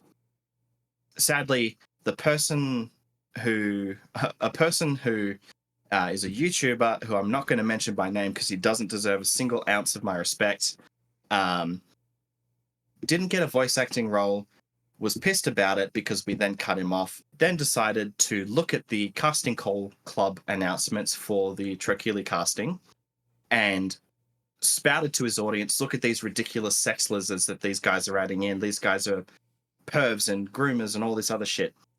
And that created a whole tirade of content against us. And that continued until well after release. And then the only reason people knew about the Trochili is because people went out of their way to go and find them because this YouTuber was promoting them because he wanted to have a go at us and has been playing victim the entire time, which I think is funny. Beyond the point. Um, He's talking about me, by the way, guys. But you knew that. Yes, You've seen me. absolutely, absolutely. No, but No, yeah, that yeah, was again bad faith. Bad faith arguments were pitted against us for this kind of thing. The concept of the characters was supposed to be a joke and a meme. It got blown a bit more out of proportion. Realistically, we should have just scrapped them a little bit because the actual quest for the Trochili wasn't terrible. yeah. That was actually one of the I talked about it like at the end of my whole review thing. Like that was one of the moments where like writing wise, like conceptual. I mean, there's multiple different quest lines and stuff that I think are like side quest stuff that I think is really good. The hunting lodge quest I think is really fun. You know, sort of because again, you talked about like paying homage to a lot of stuff, and I think I forget the name of the book. Was it the Greatest Hunt or something like that? What was the I think something like that. Yeah. yeah it the mission itself and the story was fun. I Yeah. think if you know about the book and you compare the two, it's a little too close to like one to one, but at the Oh, same time, absolutely. It is. It's a one-to-one clone, yeah, but like it's a it's side quest. yeah, and it's It's at good the end of the day, enough to it's not a where big like deal. even if it is a one to one, it doesn't really matter because it's fun and it's an enjoyable experience. We you and me talked very briefly in DMs about like the bleeders. I really like the bleeders and their whole concept. I think that the Trochili, their conceptual existence and quest line and stuff, I think that's really interesting. You know, a group that's facing annihilation and they choose to like, you know, die happy, except for like one guy who's like all like honorable and prideful and stuff. I think that's interesting. And I think it was just another point in the frontier where like the issue was more so like the execution rather than the content itself. Yeah, exactly. Like the quest line for the Trochili, as I said, was actually an interesting concept, and as you said about uh, basically a race facing extinction and choosing to bury their heads in the sand rather than actually face what's going to happen, Mhm. and how you as the player can interpret and how you can help them. But I think if we had literally only changed a few lines for that faction, it would have made for a very, very different experience. Mhm. But Mhm. the hindsight's 2020. Um, anyway, they're gone because honestly, they were built only for the purpose of having uh, a reason to use these creatures, Mhm. and they're gone now, so it doesn't matter. Um, but yeah, I, yeah, they're gone. Yeah. Who cares? Rip Trochili. We'll never see him again. Never see him again. Thank God. Yeah. Um as I said, I don't want to dwell too much on the controversy. Again, No. we could be here for hours talking about just everything. But I feel like, you know, a lot of a lot of what could be said about the controversy, as I said, has been said ad nauseum for years at this point. Exactly. Which is what, because like again, I was gonna talk about some of the controversy stuff in my video, but I'm like, no, this doesn't relate to the main quest. It doesn't matter. Everybody's talked about it before. It's not that interesting. When it comes to the whole project itself, though, to get on sort of a more positive talking point, what is sort of the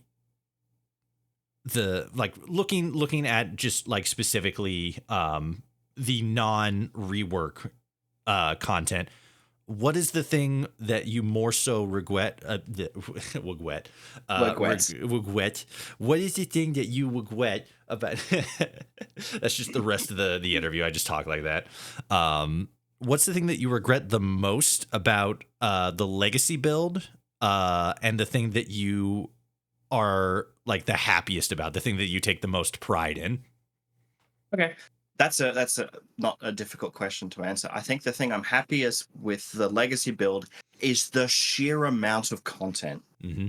Um, the Frontier has more interiors than Vanilla and almost all of its DLCs combined. It's got more interiors than Fallout 3 almost. It has got tens of thousands of lines of dialogue, all fully voiced.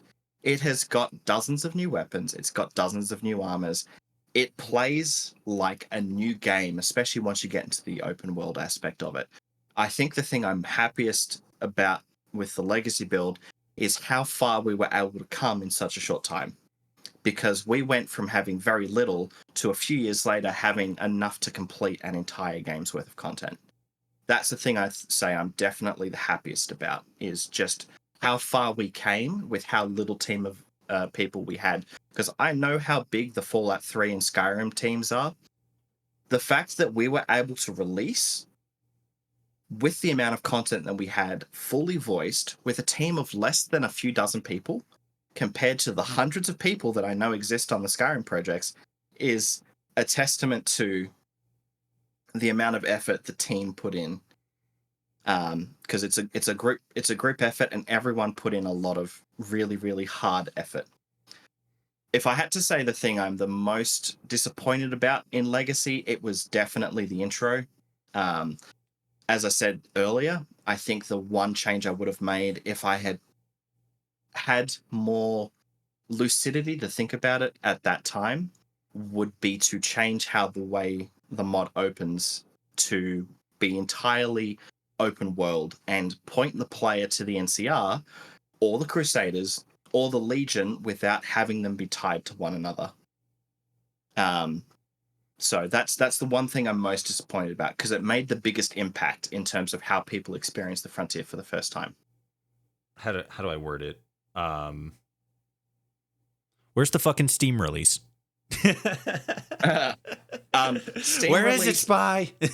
Okay.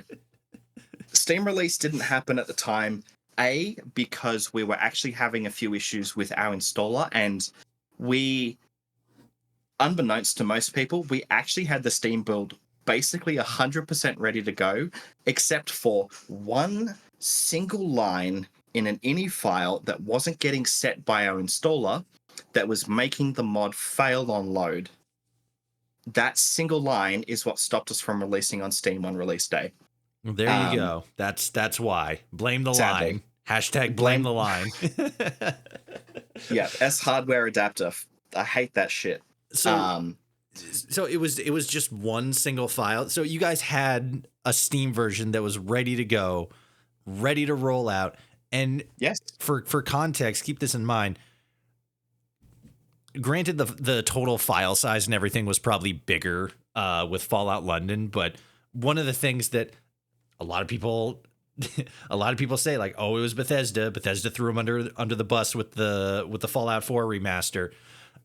No, the biggest issue that Fallout London had when they were like trying to release like properly on like, you know, to get the mod out was the fact that the mod was just too big. That's why they had to partner with GOG and get it out there for free, which huge success. Not gonna. Yeah, that's kudos to Fallout London for releasing. Yeah. Frontier is 20 plus gigs. Think about how big Call of Duty is. Oh no, yeah, I'm not saying that the mod itself wasn't big. I don't know like compression and stuff like that, and like graphical fidelity and like texture scale and stuff like that. So like I would imagine that London from like a data or like a gigabyte standpoint is larger than Frontier, right? Or am I wrong on that one? It probably is, but that isn't why they had to go to GOG. It's not worth mentioning. Mm-hmm. But as I said, we had a working installer that did it in such a way that it not only complied with all of the legal requirements to release on Steam, it also did all the patching, it did all of the ini editing and stuff that we needed to make it have a fully complete and functional Steam release. And I literally have... And you had a Steam release ready to go. The Steam release was ready to go, including the page, which if you saw it, you probably would have been able to see it for all of about 5 hours before we closed the page. Yeah. off from public. But yeah, Steam release was ready to go. We will be doing a Steam release for rework. You heard it here. The rework of Yes. Fallout the Frontier, the most controversial Fallout mod, is going to be on Steam. Let's go. There's your soundbite, folks. There we go. There it is. That's really cool, though, that you guys are actually going to be really able to release it on Steam. Because, again, it was a big deal when Fallout London got it out there on GOG. But, like, for the mod to come out on Steam specifically, that's a big deal. That's huge. You guys were the biggest Fallout mod ever upon release. And then the biggest controversy in Fallout history. But now you're going to be the first Fallout mod to actually release on Steam. I don't want to bury the lead here or anything. If you guys can make that happen, #blame the line. If you can make that happen, that's going to be huge. You guys are going to be setting history for a second time. Yeah, the funny thing is we're not doing anything too crazy outside of what something like Enderal and the Sure AI team did.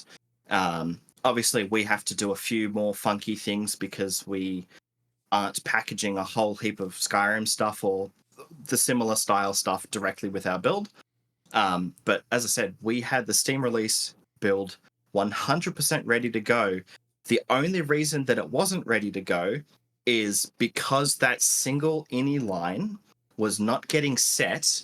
The Steam build verifiers, because when you upload to Steamworks, you have to be able to launch the game and then play the game for a set amount of time in a set amount of circumstances so that people like don't get presented with shovelware that bricks your PC the second you start it. Right.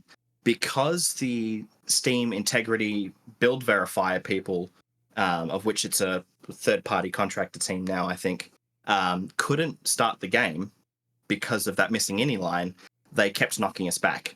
And the person who was coding the installer was really busy with life at the time, so we couldn't make that happen fast enough. So beyond the point, we've got an installer, we've got a launcher, it's already done.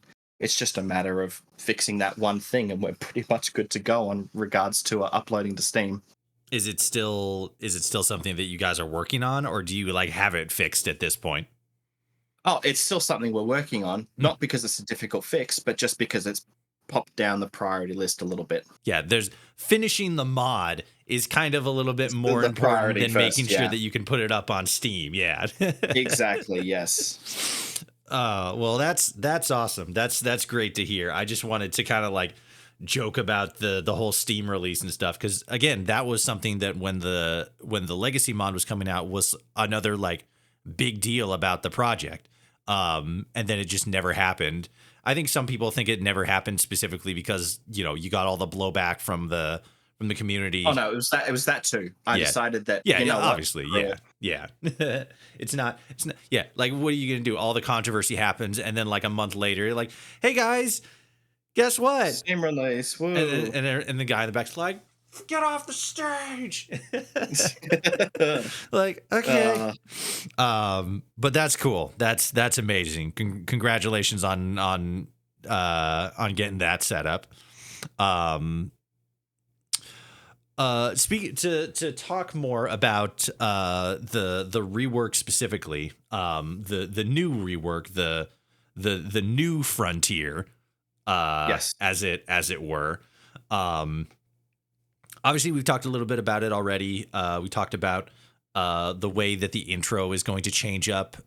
You said that. I don't know. You said something. I can't remember specifically what you said. Yeah. You said that we're going to be going into the frontier in a different. Oh, right. It's going to be you're taken as a slave. I remember. Yep. It's coming back. Yeah. It's been a long day. So that's how you're going into the experience. As we saw with the little teaser trailer that got put out there. There's a lot more that you're sort of exploring. A lot of this is coming from me specifically as a Portland native. You're sort of from what it seems like, you're fleshing out the area that's basically the convention center. What in the mod is the New Buckman Stadium. You're exploring a little bit more of what appears to be Chinatown in downtown Portland. Right. It looks like you're sort of opening up the wilderness area with like, you know, looking at a lot of the trees and stuff, which, Portland's still a metropolis. It's not, like LA or New York level metropolis, but it is still like, an urbanized city location. But there's a lot of just natural area in Portland, like a lot of it. It's everywhere. There's still no fucking subway system, Spy. But Don't look at me. yeah. But it can't be one to one. There's creative differences and creative interpretations and stuff. But you're doing a lot more with the quest or with the mod and the stories and stuff. Tell us more about like a lot of the new stuff that you're putting out there. We talked a little bit about it before, but expand on that and expand on like, the new direction for the new frontier. So the biggest thing that has changed in relation to the legacy build and the first rework is that we have, again, as I mentioned, moved away from the idea of thinking about the NCR period. Just to run through a general list of things off the top of my head, NCR main quest removed. The new Buckman Stadium is now a settlement called Sandlot, which is something that was actually part of the lore in the original build. But in the original build, the lore actually mentioned that Sandlot was destroyed as part of a Legion invasion of the stadium. Sandlot in the rework build is a Diamond City style-esque city that is fully fledged out, has its own functioning trade, its own law system, and it's basically like a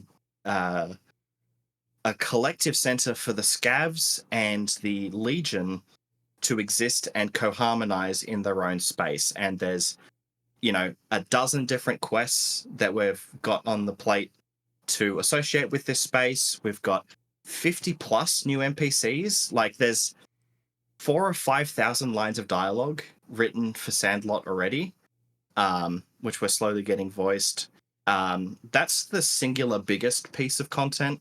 But that also ties in with the expansion of the Scavengers as a faction, because initially in the Legacy build, the Scavengers were kind of a one-dimensional faction that had a little bit of extra branching when looking at factions like the Bleeders, as you already mentioned, the Snowblind, and a few others. But what we've done is we've actually taken the Scavs and broken them down into very distinct factions, and we've got 4 or 5 main new factions that exist in the frontier. Now, we're not talking like NCR or Legion or Crusaders level, but we're talking about sub-factions of these Scavengers to give them a lot more personality. Chinatown is a big one. Those are called the Defenders of Shanghai, based off of the, a little bit of Portland lore, but also, the Chinese American population that would have existed in Portland at the time, taking a defensive structure in the area that they knew best and surviving for as long as they did through mutual collaboration and whatnot. And we've got a few others as well. We've got one based on a class of people that existed at a technical college and mechanics workshops that have banded together to basically be the Brotherhood if the Brotherhood was less interested in weaponry and more about making muscle cars. Kind of a little bit Mad Maxy, a little bit more on the side of the scientific and mechanical element. They exist in a smaller population and are a friendly faction of the Scavengers because they're the more technologically advanced, but also mechanically advanced they're the ones that are actually the people that help to build the functioning vehicles for not only the NPCs but also for the player. There's a couple of others as well. There's a faction that we've helped to expand called the Leatherjacks. They are the sort of raider-esque NPCs that have got a heap of deep connected lore for their existence. And there's a few others as well. They sort of drop down in terms of the amount of content they've got and exist more to help fill out areas that didn't really have anything in them to begin with. But all of them have got representatives in Sandlot. All of them will trade with one another in some way or another, or they'll exist in certain locations and not exist in others, or they'll have rivalries with one another's.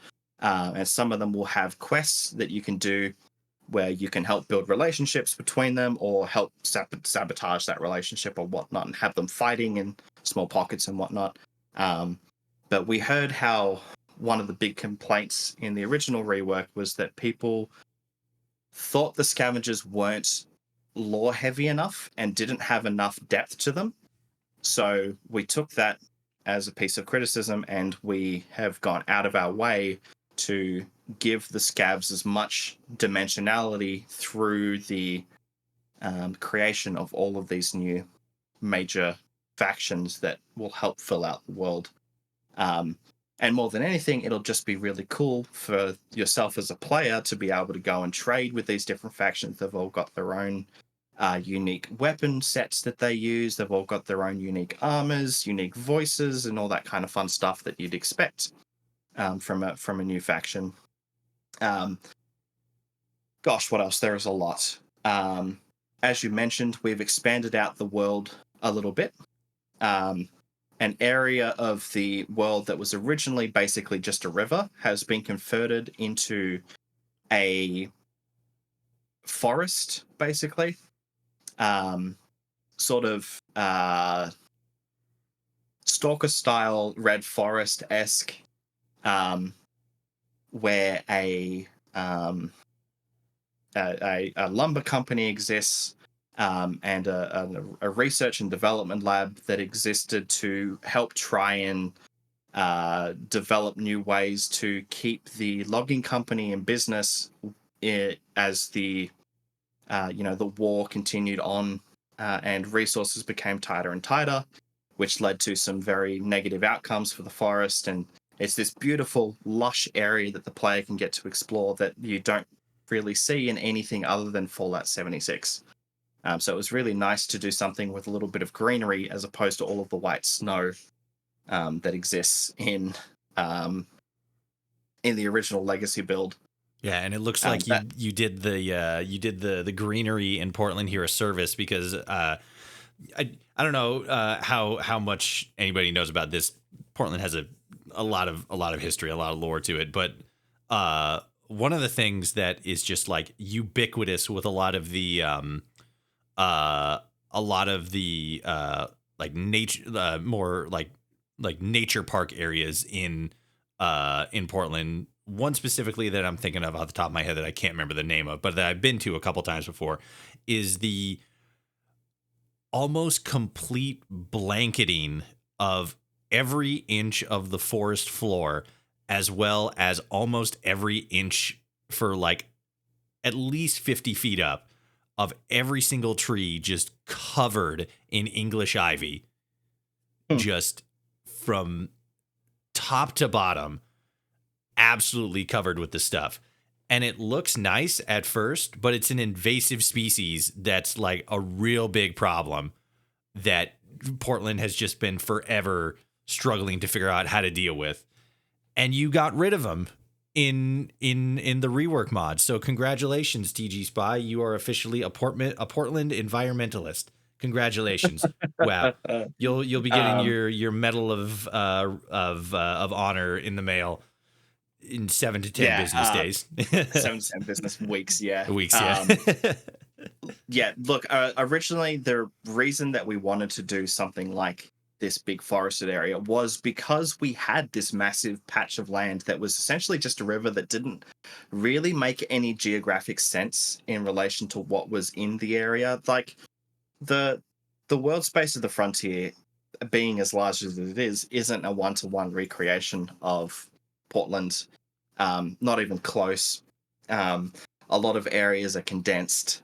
A lot of areas are not one-to-one. A lot of areas are shifted around.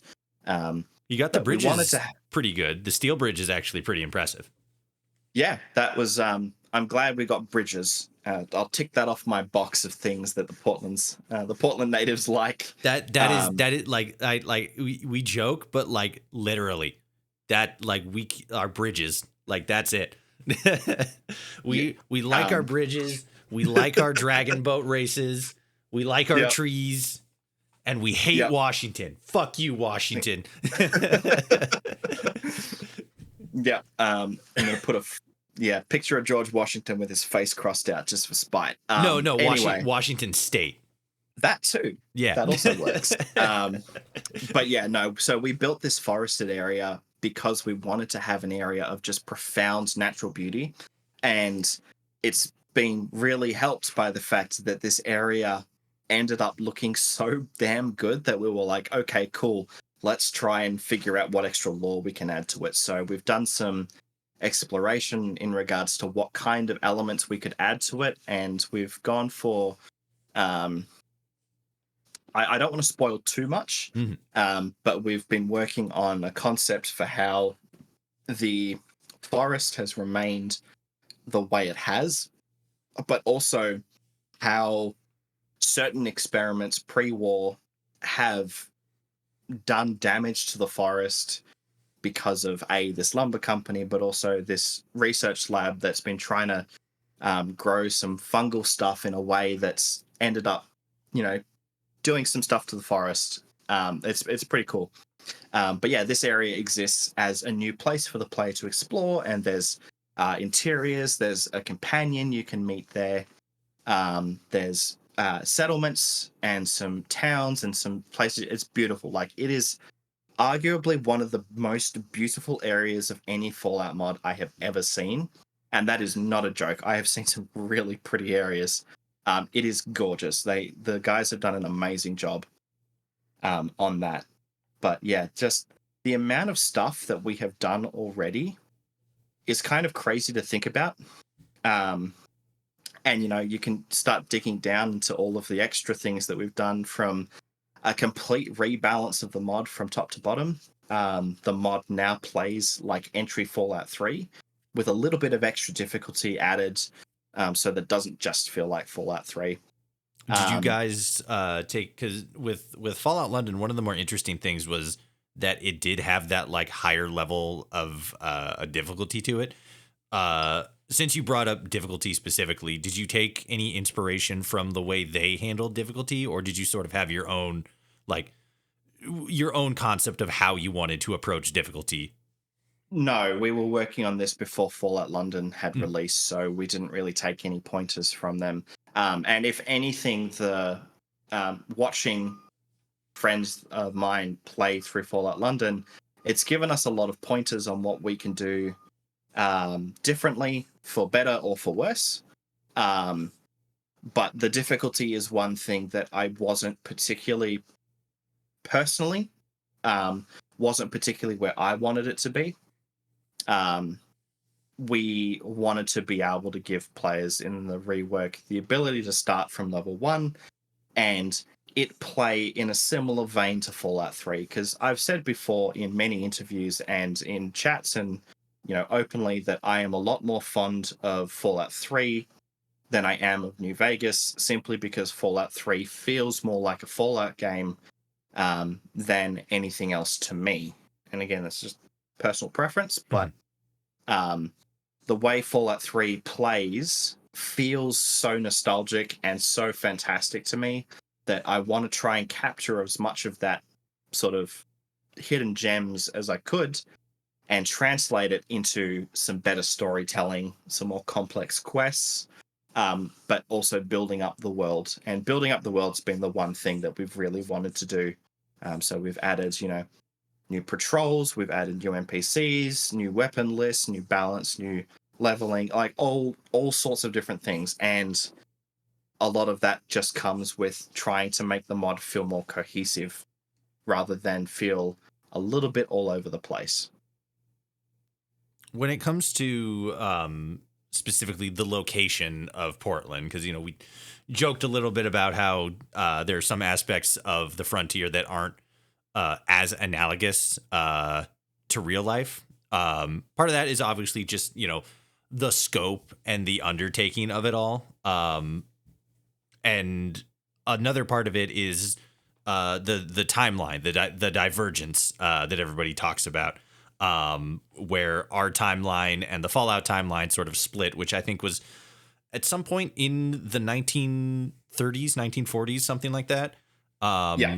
For Fallout London specifically, because all of their big major important buildings were built centuries before the divergence. They kind of had a lot of extra stuff to do because it was their pre-divergence, so they couldn't really just waffle it and be like, oh yeah, we didn't include Big Ben or Tower Bridge or anything like that because divergence, like no, that's not flying. With Portland, especially since it's more of a newer modern city in the scope of the United States. Obviously, places like Boston and Washington D.C. Are as old as the country itself. But when it comes to Portland, obviously there's some things that aren't as analogous. As I joked, we don't have a metro system. The Lloyd Center looks a little bit different, but again, that's more of a divergence thing. Obviously, the mall here hasn't existed since the 30s or whatever, but at least I don't think. I'm not that up to code on the mall's lineage and stuff like that. But again, the point is, there are some things that can and can't be transferred over in a 1-to-1. Since you've already made the mod once, and you're talking about going back and adding more stuff like Chinatown and expanding like the more nature areas, what are some of the things that you're adding in to make Portland not only obviously stand out as a location, but also draw a lot more attention to the city's history and experience and basically make it feel more like Portland and recognize a lot of the local history and again lived experience. Yeah. So obviously, to the extent of some things like buildings and whatnot, it's a little bit more difficult to make buildings look as they should, because that a lot of that just requires modeling, and modelers are hard to come by in Fallout communities nowadays. In regards to how we're actually making Portland feel more like Portland, is actually just having Portland natives on the team. That has been helpful. It's been helpful to have them, determine, hey, what sort of trees, like what sort of nature, what sort of seasonality should there be, what local attractions we could do, something simple like Mills End Park, for example. Just the small things that we can do to include to make Portland feel more like itself. A lot of emphasis on roses, for example, but also in how we write certain stories, that we're trying to take little elements of Portland, history and his lore, and integrate it into the story. So Chinatown's a big one, but we're also trying to do it for our other factions as well, trying to build into how certain things would have played out in regards to real life lore. A lot of it just comes from us trying to do better than we were doing before, and keeping more things in mind rather than just sort of saying, yeah, this could be cool, and then just doing it for the sake of doing it. I hope that gives at least a little bit of extra context to how we're approaching making Portland feel a little bit more realistic at the very least. Yeah, yeah. Because one of the things that I think, because obviously with any conceptually, to me, it's really interesting when there's a DLC size mod that tries to go to like specifically a town or a specific urbanized location, because it's interesting because Fallout 1 and 2, like the entire early saga, never really took place in a specific singular location. They were always sort of more like generalized territories. For Fallout 1 and Fallout 2, it was basically the whole of California, or at least a big part of it. For Fallout Tactics, it was sort of all over, like that Texas Colorado area ish. That's where that's where Tactics took place, right? That's Yeah. like the weakest. That's the weakest of my my knowledge when it comes to Fallout. Which is funny because that's probably the thing that I hope more so than any other Fallout game gets like a remaster or like a modernization, just because I think it's such an interesting concept. But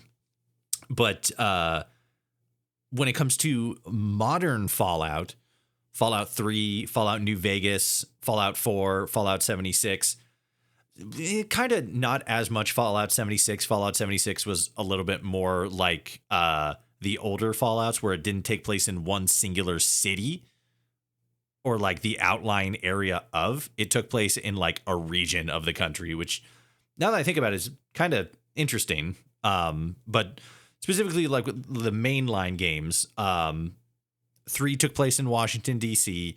New Vegas took place in Vegas. 4 took place in Boston.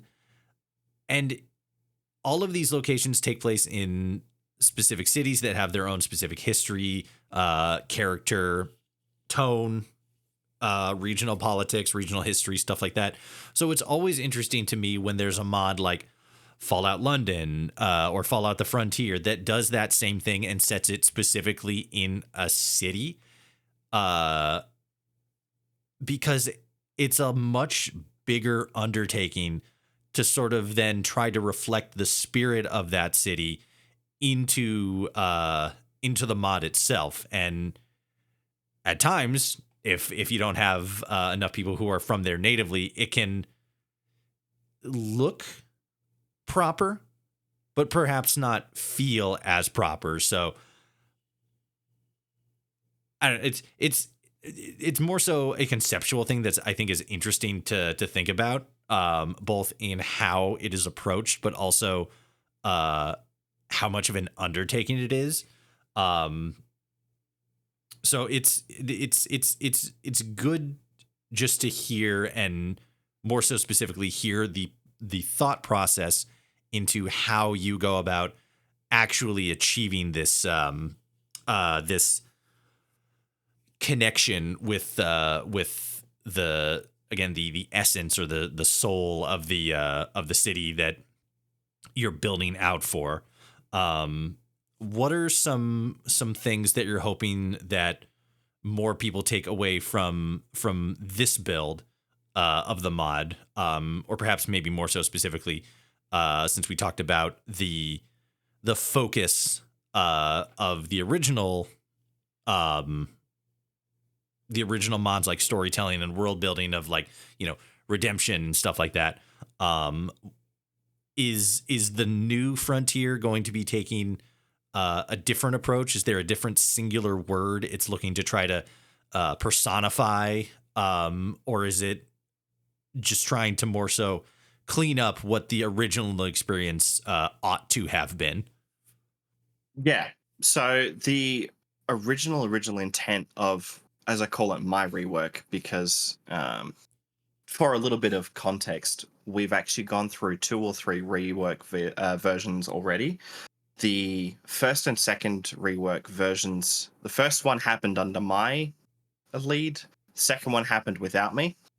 I dropped out of the first one because I was too burnt out, couldn't continue.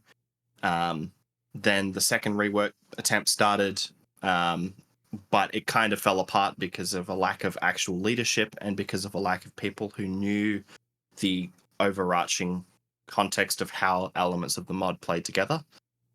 This is the third rework attempt where I actually spent the better part of 6 to 12 months working on stuff by myself with Mac, our lead level designer, to do a lot of the work ahead of time and then come back to the existing team and say, hey, this is what we've done. Are you on board? Cool. Let's work together.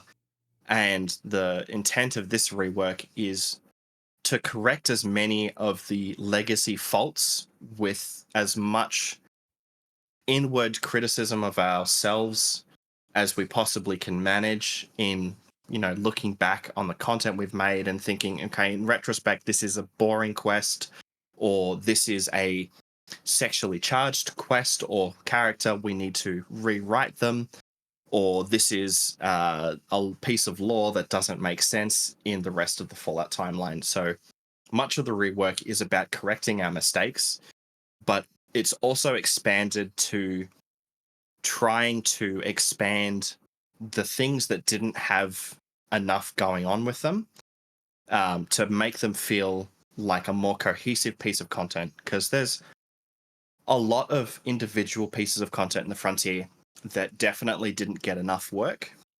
There's certain companions that realistically should have had 2 or 3 quests rather than 1. There are NPCs that had lore that didn't fit with the actual Fallout timeline. There's reference characters that were kind of stupid, so we've removed them or we've rewritten them. A lot of it is just about addressing criticisms and valid critiques that people have had, and also giving ourselves the opportunity with the new knowledge that we have and with the larger teams that we're able to pull together, through a lot of hard work trying to pull as many people together as possible, I should say, to build something that's closer to the vision that I had, as a single unified team and under a single unified project lead. Because as opposed to the legacy build where it was kind of, yes, I was in charge, but everyone kind of just did their own thing, this rework is about ensuring that there is one cohesive vision that fits to what I want. And that was the big thing that I made a point of saying when I came back for this rework, is that this time around, we're not going to have infighting, we're not going to have arguments. We can have spirited discussions and debates, but at the end of the day, I know what I want the mod to be. And if you guys want to come along for the ride and make it with me, I'm here with you doing it. It is a team effort, but at the end of the day, it's a cohesive vision, more in line with what I actually wanted many, many years ago, which is a new game style mod that plays similar to how Fallout 3 would, with a little bit more content. That's the main goal of the rework. One of the things that, because the last guest that I had on was somebody that I had on before, Bishop, who, for lack of a deeper explanation, was basically the number 2 over at the Fallout Nuevo Mexico mod. He contributed a lot of writing to the mod itself, which unfortunately ended up obviously not making it into the mod itself because the mod got canceled. But prior to it actually getting canceled, didn't end up in the project for one reason or another. Anybody who's listening, you want more details, go and listen to that. We had Bishop and we had Torn, 2 writers for the mod. But effectively, one of the things that we talked about during the interview about the mod's lead developer, Bishop, was a a overall general lack of concrete cohesive direction. And that's not to say we were talking behind his back or anything. Bishop had talked extensively um with with Zapshock prior to the interview, and I talked with him and everything, so it wasn't like, a hit piece or, trying to slander him behind his back or anything. It was something that he acknowledged a lot in private DMs, and that we talked about in a honest, good faith manner during the interview. Um, but one of the themes, more so specifically, that I've seen with Fallout projects, because at this point I've interviewed a lot of people who have worked on Fallout projects, Fallout New Vegas projects, well, no, Fallout projects in general, but depending on them, because we had the lead developer of the Vault 13 project on at one point, which was just remaking Fallout 1 in Fallout 4's engine. But when it comes to like mods like Nuevo Mexico or the Frontier, these bigger, ambitious mod projects, for lack of a better term, there seems to be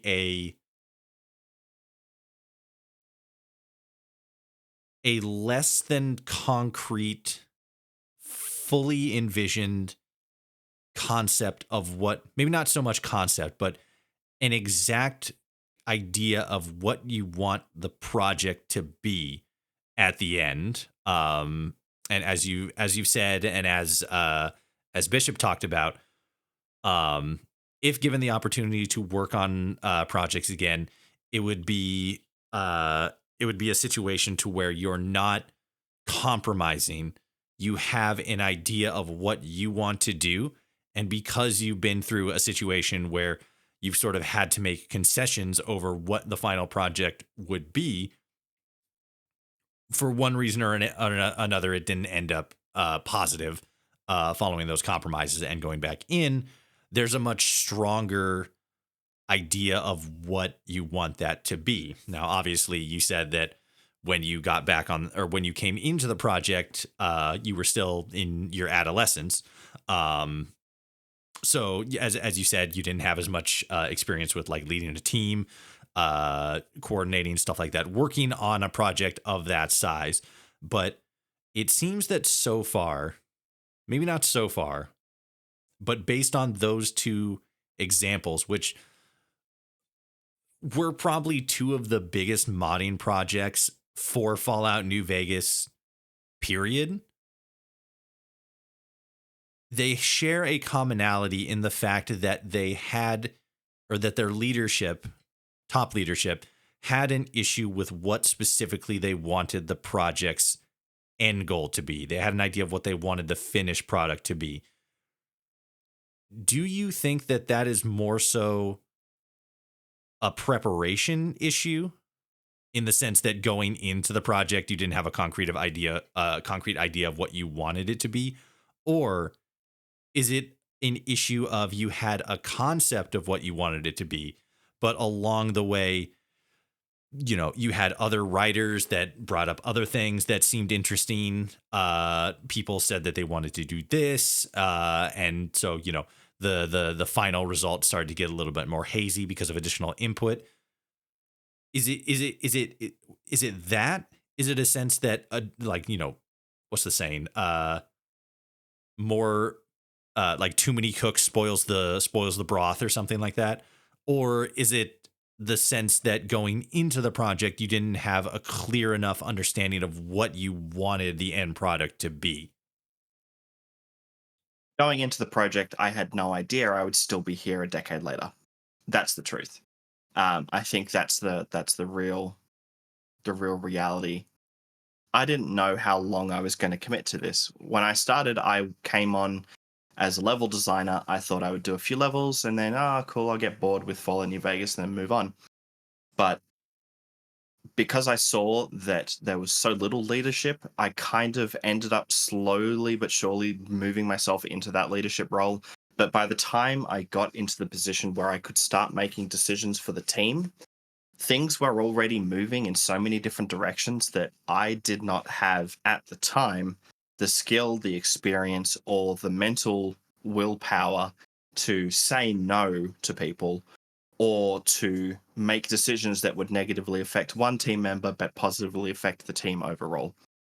That's the reality. Is no one really goes into these mod projects knowing this is going to take this amount of time, it's going to do this and that and that and that.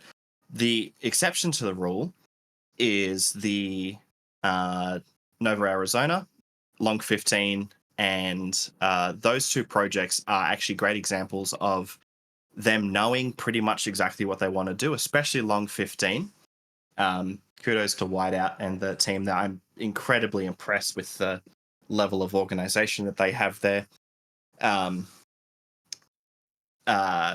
those guys went into those projects knowing what they wanted to do and had a pretty decent idea of where they wanted to go. And, Long 15, for example, has had really good leadership because it's a smallish team.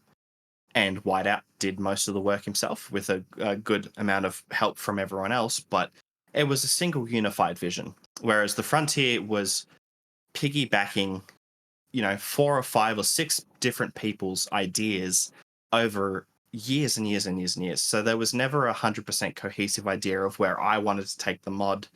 And frankly, a lot of the time we were kind of just waiting for the NCR main quest to be finished, and we were just trying to build the mod up in that sense. Like, we didn't get to a point where we said, okay, all the side content is done, now we just wait for the NCR and we just bug fix everything. We were making stuff up until 12 months before release. That is different this time around because now I know what I want. I know what my priorities are. I would love to be able to release the rework in significantly less time than it's taken to get the Frontier out. Obviously, it's dependent on me not being busy, which I always am. And the rest of the team obviously comes and goes. It's everyone's got periods of busyness and not being busy. But the truth is, managing a Fallout project is not easy. There's reasons that projects like the Skyrim, Beyond Broomer, and those kinds of things, those guys have pretty extensive management teams, and a lot of those guys are in their mid-30s, mid-40s. So they've already got perhaps some experience in doing that level of management anyway. I was going into the Frontier with literally no experience and no management experience for that matter, but doing my best along the way. I've come a long way now, but it was a kind of flying by the seat of your pants experience for much of the mod's development. But at the end of the day, we still managed to come out with something that was pretty awesome. And we managed to come out with a game's worth of content, which is the thing that I try and harp on as much as possible, is that despite the chaotic nature of the Frontier's development, we still managed to get a game's worth of content out. We've got it out there into the world. And we released it sooner than most of the other Fallout 4 projects did. And they had way larger teams than we did. And almost on Steam, too. Yeah, and almost got it on Steam. Hashtag blame the line.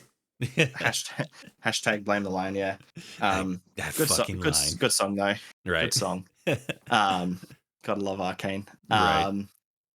But yeah, there are a lot of things that we did that I'm really proud of. And there are a lot of things in this rework that I'm really hoping people will really, really enjoy, because we've put a lot of effort into this. And I am always happy to have more people on board, because more hands, the better. Because I have a cohesive idea of what I want to do for this rework, and I've got a team of people that knows relatively where I want to go, it means that we aren't floundering around in the dark questioning what we're trying to do with the mod. We know where we want to go. It's just a matter of trying to tick off all of those jobs that actually lends to the completeness of the mod. And that's the big difference between this rework and the legacy build, more than anything, is knowing that we've come this far with the team that we've got, because we've been able to be a little bit more mindful of the direction that we're pushing the mod more than anything. But moderating projects is never hard, never easy, I should say. It's incredibly difficult. There is a lot of time commitment, especially if you're doing it as one person like I am. It's a huge time commitment, especially for the scale that we're at. So, yeah, if you're going to make your own mod projects, prepare as much as possible in advance. Know where you feel comfortable starting and stopping. Get comfortable with telling people no, because there is no lack of ideas or writing people in the community and in the world around you. And find as many talented people you can work with as quickly as possible, because people will latch onto your project if it's a great idea. And I've seen plenty of awesome projects. A lot of the Fallout 4 projects are really awesome. The Skyrim projects are really awesome. There's a couple of New Vegas ones, as I mentioned. Nova, Arizona, and Long 15 are both amazing. I'm really, really proud of the work that those guys have done. I think we've come a long way since early 2021, and it's been a few years. To be fair, I did kind of take 2 years off, so I've only been working on this for maybe a year and a half, maybe 2 years max, and a lot of that time wasn't active time. A lot of it was just sort of work on it here or there. When it comes to specifically projects of the size that you're trying to achieve with the frontier, or tried to achieve with the frontier, and are now coming back to rectify with the new frontier, these sort of like DLC sized mods. Obviously you talked about, being prepared, and I think that would probably be for me, if I was giving the advice, it would definitely be to, obviously be prepared, but more so have an ironclad understanding of where you want the project to end up. Because I do feel like in certain situations, because like you said, there is a wealth of people who have specifically like creative storytelling and writing experience, but there's not as many people that have sort of that technical skill set to actualize those things. Correct. Yes. Modders like King Gath, for example, which we've also had on the podcast. And as of the recording of this podcast, just like 2 days ago, released a mod for Starfield called Watchtower, which I played a little bit on stream, and I haven't gotten that far into the story, but from what I've seen of the story so far, it's really good, and a lot of the technical things that he was able to achieve are really neat, really interesting. When it comes to like his previous mods, Sim Settlement 2,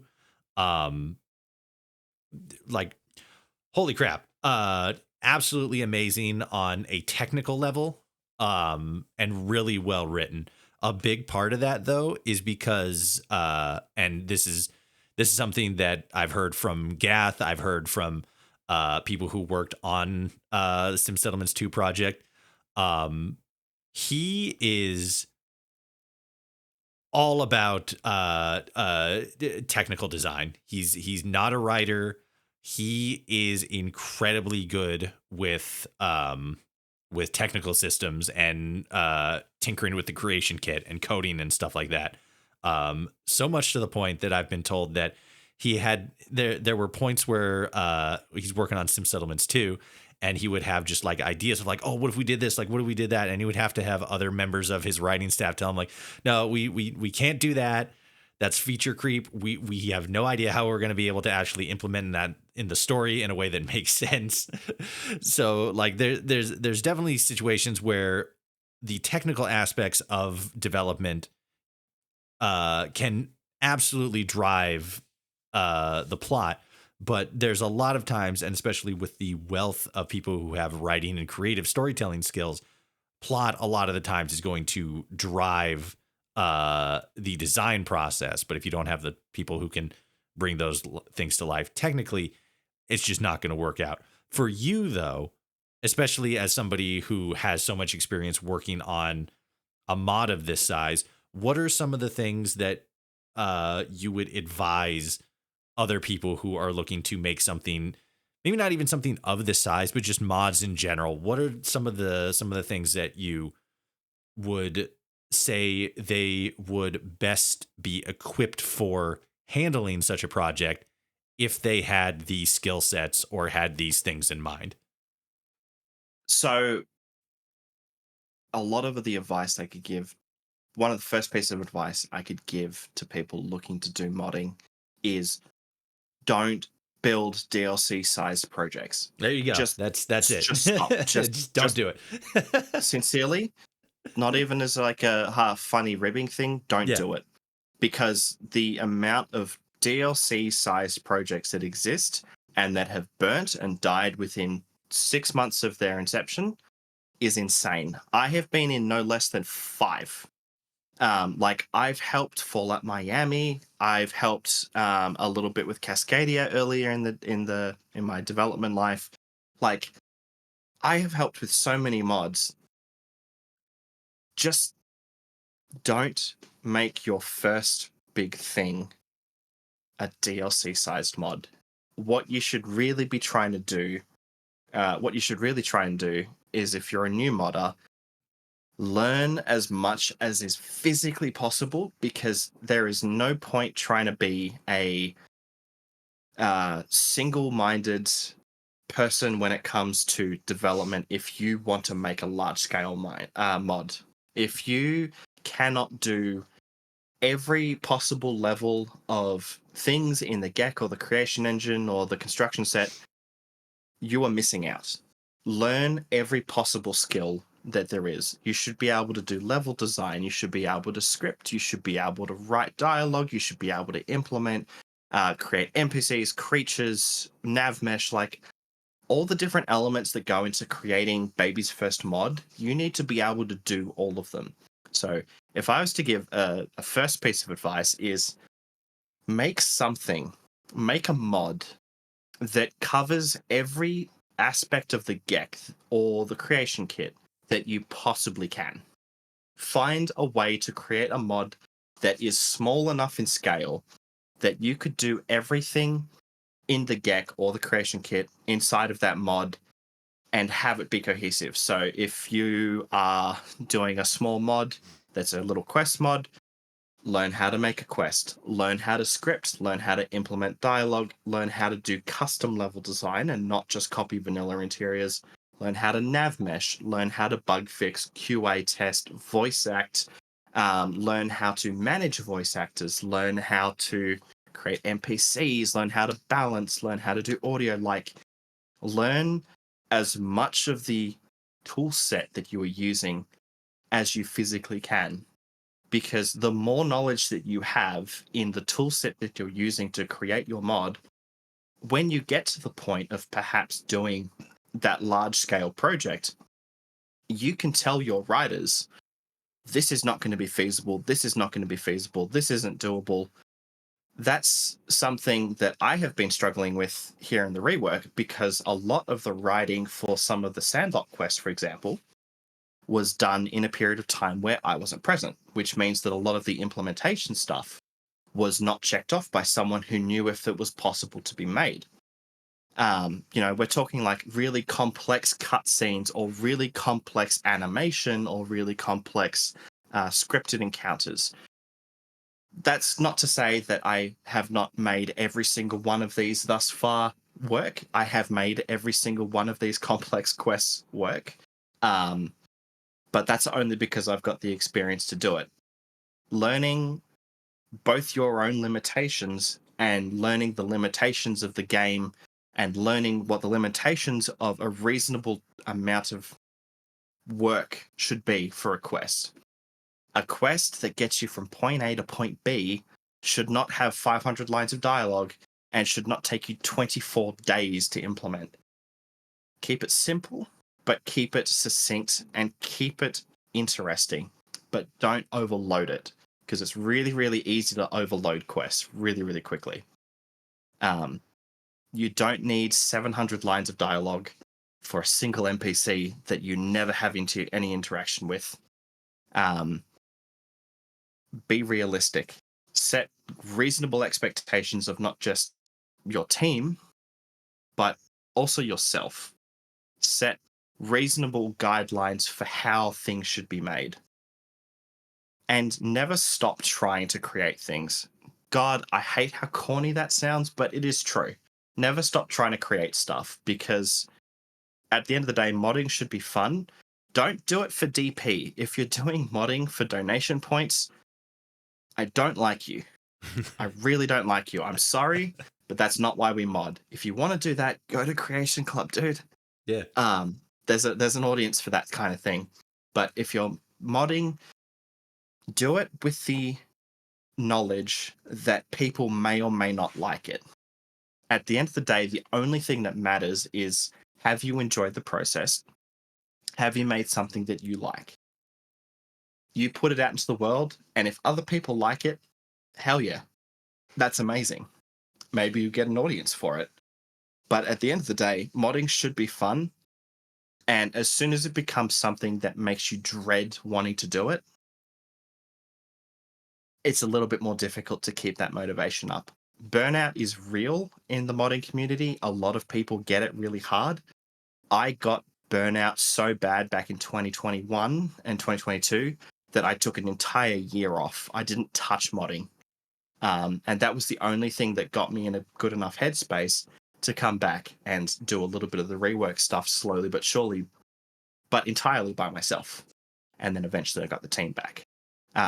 Know your own strengths and weaknesses, but also know your own boundaries. That's good advice for life in general, is know your own boundaries and don't push beyond them just because you can. Yes, you could spend 6 months working on this incredible quest mod, but if you're so burnt out after it that you never want to touch modding again, maybe you should have done a quest mod that takes you 3 months and then taken 2 months off and then done a small one, and you would feel significantly better. Know what you can comfortably feel doing.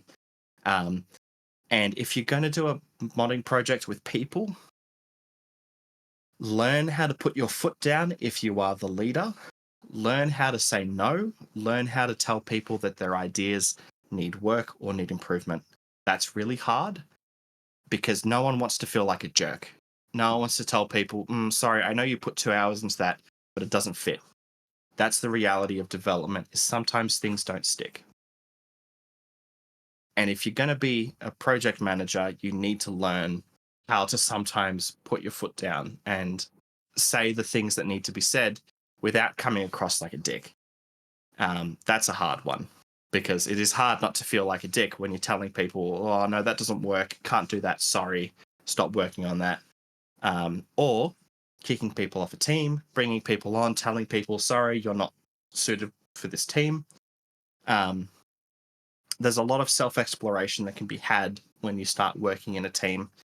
Most of all, if you're going to be a project lead, either have 1 or 2 people that you can trust to help manage some things, or have a small enough team that you don't lose track of people. Because losing track of people is how you end up with people not doing anything for 14 months. And then you go and check on them and they go, oh, you didn't tell me I had to do anything. And you go, okay, well, I thought you were going to ask for some help or something like that. What other advice could I espouse to people wanting to work on modding projects? Learning how to work in a team is a big one. Please don't argue with people for the sake of arguing. Having long-winded lore discussions always ends up a bad time. Have short ones. Keep your life sane, for the love of God. Other than that, God, I could probably sit here for 2 or 3 hours and just espouse a whole bunch of information and, good practices that I've built over the years. But Yeah. At the end of the day, it's just about knowing what your own boundaries are, not pushing yourself to do things that you can't do, but also pushing yourself to do things that you haven't tried before. And I would always suggest people that are wanting to make mods, be a jack of all trades, master of some. Don't be a master of none, because at some point you have to be good enough at something that can be the fallback in the event that other people end up taking some of the roles that you were doing. Mm-hmm. So if you're pretty okay at doing just about everything, but you're really, really good at level design, eventually you might get to a point in your team environment where everyone kind of covers all of the jobs that you're a jack of all trades at. Then you can prioritize your focus on level design. So it's just about a give and take, knowing what you can work on, knowing what you're good at, and believing in yourself more than anything, but not letting it give you an ego. To summarize, basically, hit the books, learn when to say no, don't make a mod. Hit the books, learn when to say no, don't make a DLC size project. If you really want to make a DLC size project, join one of the other existing teams. There's Yeah. a million of them, and they're always hiring. Always. Join the frontier. We're currently hiring. Yeah. There's plenty of projects out there.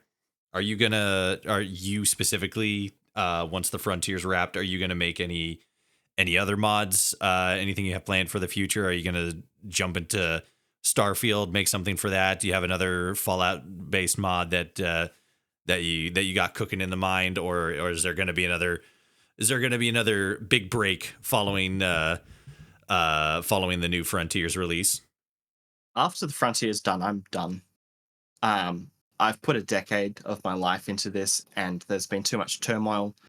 I want to get this done for the sake of the team, and for the sake of putting out there the proper final project that I wanted to from the day dot. But after Frontier's done, I'm gonna just play video games again, honestly. Like, I have other creative endeavors like sound design that I want to spend my time actually working on, rather than an archaic game from 2011. Yeah. Like, I've got other things I want to spend my time on, that aren't modding. So I suspect after Frontier's released, I'll do 6 months of development fixes and making sure things work, and then I'm like, that'll be it. I'm done with Fallout modding. I've put my hours in, and I would like to just be able to play a video game again without feeling like I need to jump back into Frontier to get things done. Well, thankfully, to go along with your Frontier experience, of generally enjoying the process but not enjoying the community around it, the state of video games is exactly the same. Video games are awesome. God damn it, are there some weird people in the community?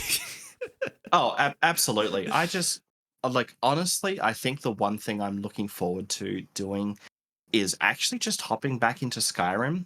Oh, there you go. I have done some very mild playthroughs of Skyrim. I've completed a few quests here and there, but like, I want to sit down and like play other people's mods for a change. I want to, do a whole bunch of random stuff. I want to maybe hop back into Starfield. No, I don't. Jokes. Sorry. No. Yeah, like, I want to play games again. I want to get some creative endeavors working, and finally do something else other than Frontier. But Right. I'm really happy with where we've come. I'm really, really proud of the team that I've worked with. You know, we've still got a little bit of way to go before we're done.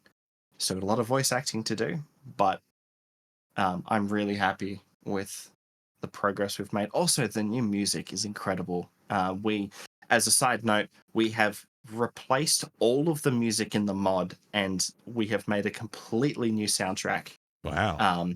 And it fucking rocks. It is Nice. awesome. But yeah, I'm just happy with how things have been going, and I'm really excited for people to be able to experience it and finally give it a second go. From what from what you've experienced with just the entirety of the Frontier project, funnily enough, you're probably one of the few people that I brought on to interview that I haven't in some form or fashion within like the first like 5 to 20 minutes asked what their favorite Fallout mod is, and then or favorite Fallout game is, and then made the joke of, remember, there is a correct answer.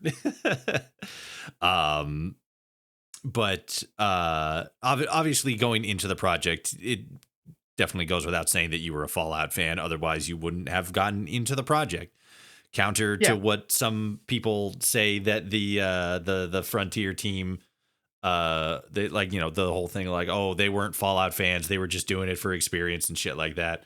I there's not for this project specifically, but there is some truth to people just going into projects for the experience and stuff. But for something like Oh, this, absolutely. and again for an unpaid project, no, you like absolutely not. They're like, even if it was just like a small amount, like, oh yeah, I like Fallout. Like everybody who went into this project very much is a huge Fallout fan. Yeah. Um, In some way or another, we're all big Fallout fans. I was playing Fallout 3 since I've been playing Fallout since Fallout 3. Haven't played 1 and 2 because they're not really my type of game, mhm. honestly. But I can see the merits in them. Fallout 3, 4, New Vegas, and 76. I've played all of them. Um, I enjoyed all of them. I can't play New Vegas anymore because it just doesn't interest me enough as a game. It's frankly the least replayable of the Fallouts, aside from maybe 4, which sucks. Um, but Fallout 3 is definitely my game because I grew up on 3 rather than New Vegas. And that's what I spent a majority of my time doing. I started modding Fallout 3 a little bit, just random things here and there. Mhm. Um, but Fallout 3 is my favorite Fallout game by far because it feels the most like a Fallout game. Is the story writing in 3 particularly great? It's not amazing. But the world building, the gameplay, the immersiveness, the general atmosphere of 3 is always going to be more in line with what I feel about Fallout than New Vegas ever did. New Vegas is just too unfinished a game for me to really enjoy it. And I can see why people enjoy the story so much, but I'm not as big a story person. That's why I have writers. Before anyone critiques me for not liking story, I Mhm. have writers so that I don't have to do the story side of things. I prefer the gameplay side of things. I prefer the exploration. I prefer being able to do quests, but I'm not as big on the writing and the story side of things. That's why I don't like New Vegas because it's a pretty hollow game in some instances for a lot of the gameplay side of things. I'm not talking about gunplay either. I'm just talking about how it feels to play the game. Mhm. Um, it's a very controversial opinion. I know I've gotten a lot of shit for liking 3 more than New Vegas, but um, truthfully, that's just how it is. I grew up on 3. It holds more weight in my heart than New Vegas ever will. And I think that more so specifically that sentiment, because I don't know, there's a whole larger conversation that we could get into over like the importance of quality story over quality gameplay in video games. It's sort of a tug of war, back and forth, subjective sort of thing. Obviously, there's specific kinds of games that benefit from having a stronger story as opposed to stronger gameplay, and then vice versa. I think that if Rocket League had a story to it, it would just be weird, and the actual quality of the game loop itself probably would have suffered as a result of it. And then the same for something like, I don't know, like a visual novel, Yeah, to exactly. where like it's like, oh, like I don't know, something just because I've been watching like the Game Grumps play it, like something like Danganronpa, right, where there's like gameplay elements but it's kind of weird because it's a purely visual or it's a purely narrative driven game. So it feels odd and it sort of that's a whole conversation we get into. The point is there's differences in the approach to different games. Um, but when it comes to Fallout specifically and the experience that you have not only as a Fallout fan but also as a developer of perhaps one of, if not perpetually the uh, most popularly talked about, uh, for lack of a better term, the most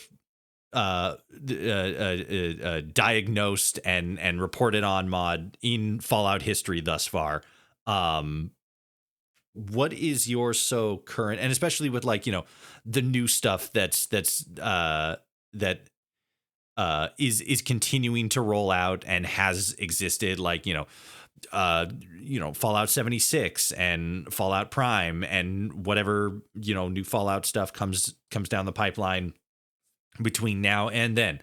Um, what is your sort of general take on the temperature of the Fallout community, the Fallout New Vegas community specifically, and just like the community itself? As somebody who was a big huge fan, has done modding and has gone through all this history, as much history as you and the rest of the team have been through. For you specifically, what is your current take on like the temperature and the reality and the situation of the community? I think the community has softened a little bit since 2021, but I think the damage has been permanently done. And I think there's a lot of very bad actors that existed before the Frontier, but became embroidened by the Frontier's release and believed that they now had a platform to speak on. I have said before I don't like the Fallout community. On a general level, I think the Fallout community is incredibly toxic to an extent that it's disruptive to the cohesiveness of teams, to the cohesiveness of how people talk to each other. Like, there's infighting amongst everyone. There's fanboys of factions that you know argue with everyone. Everything is depressingly angry, and I wish it wasn't. Maybe it's the bleeding heart in me that says I really just wish people would chill and get along. But there is so much animosity. And, we saw how much animosity there was towards my team after the release. Like, people were putting death threats on us for, like, a video game mod, and I still get them. And I still get them in my server. I have to ban 2 or 3 people every couple of weeks because they come into the server and spout the same stuff from 4 years ago. It's I want the community to be better. And I hope that maybe with the Prime TV show, new people who haven't had the vitriol installed in them are able to come into the Fallout community and maybe be presented with a more positive view of the community, and hopefully those people become the majority. Because I'd love to see more people who are actually interested in, you know, uh, you know, looking at the game subjectively and enjoying the games for what they are and enjoying the content and, you know, being supportive of modders and being supportive of the people that make the content and not just bashing on everything. I would like that. I would like people to be a little bit friendlier to each other, admittedly. But I think it has softened a lot since 2021, which is nice. I'm appreciative of that fact. But there is a certain part of me as an individual that will never forgive the community for the way they treated me and for the way they treated my team and the individuals on it. we are all people. We are not some monolithic game studio that's got 700 interns and a PR team. I was a 19, 20-year-old guy, barely halfway through my university degree. I was struggling, and I got no remorse from anyone. And the community at that point was soured on me in a way that I don't think I'll ever really forgive or forget. A lot of the reason that I am making the rework to begin with is not as some, desperate plea to the community to forgive me, but because the people I worked with gave me such a good impression, and because the people in the original rework gave me such a good impression, I wanted to do well by them. I wanted to bring out a mod that I could feel happy about, and that I could say, I'm happy with how this came out. I am not making this for the people who sat there and lambasted us for 4, 5, 6, 7 years, and attacked us at every opportunity. I'm doing this for the people who make mods. I'm doing this for the people on my team. I'm doing this for my own personal self-reflectiveness, and I'm doing it for the people who actually supported us and actually gave a shit about us to begin with. Those are the people that I'm doing this for. The general community, as far as I'm concerned, the general community doesn't deserve the amount of commitment that modders are happy to put into the mods that we make, especially considering we make nothing from it. All we get out of it is the knowledge that we've made something that maybe people enjoy and that we enjoy as individuals. But I think it's going to be a long time before people settle down to a point where I would feel happy enough to come back after the frontier's done. I think that's the hard truth. I think things are kind of rough, and I would like to be able to move on to something that's a little bit more supportive. That's the reality of the temperature of the community for me. Is it's certainly cooled down a lot, but the fact that they set me on fire doesn't really help. And I don't think I'll ever really forgive the community for that level of vindictiveness and the level of seething hatred that I saw, that people are capable of.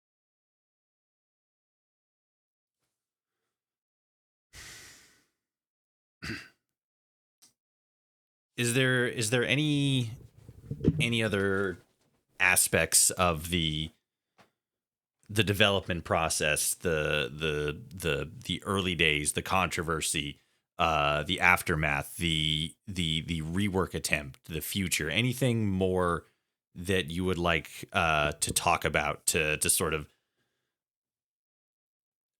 bring this all back to a reflective state as far as the mod project itself goes? Because I won't sugarcoat it or anything. I feel like there are definitely going to be people that are going to watch this specifically for.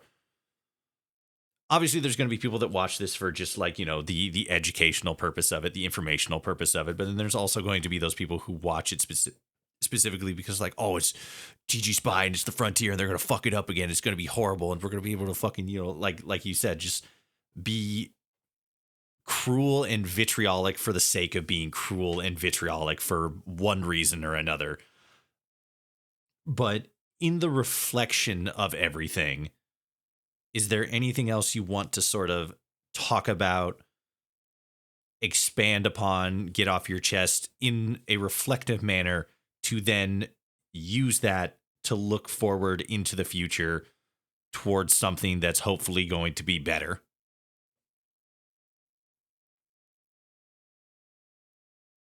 Yeah, as I mentioned, some of the earliest contributors to the rework were people who despised the mod.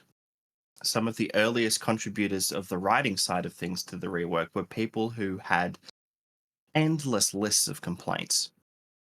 We brought those people on because we saw how valuable the feedback was. So I don't want anyone to ever get into the idea that we didn't take any criticism or any complaints or any feedback to heart, because we took a lot of it to heart, and we have made substantial changes to everything.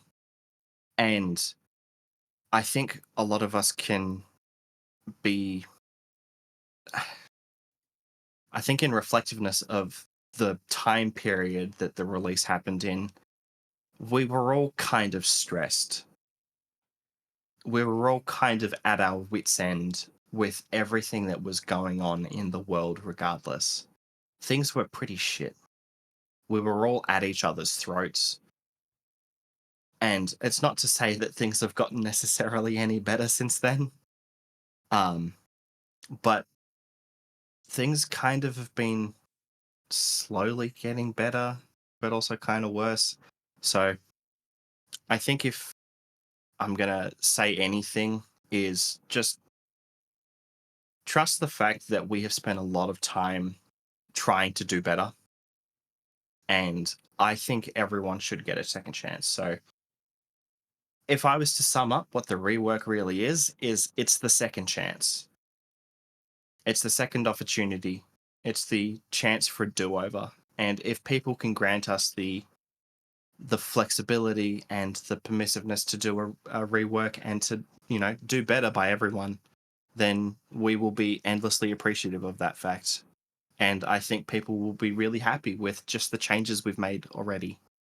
And I would love if people got the opportunity to play the Frontier again and enjoy it all over again. Even if you play through most of the stuff you've already done, hopefully the changes we've made will be enough to get you enjoy it. Because at the end of the day, what I really wanted was for people to be able to take the Frontier and use it as the building blocks for new series of mods. I want people to build things in the Frontier. I want people to make content for the Frontier, and spark people modding again. That's what I wanted. That's what I really wanted at the end of the day. So, on a self-reflective note, I hope people are willing to give us a second chance.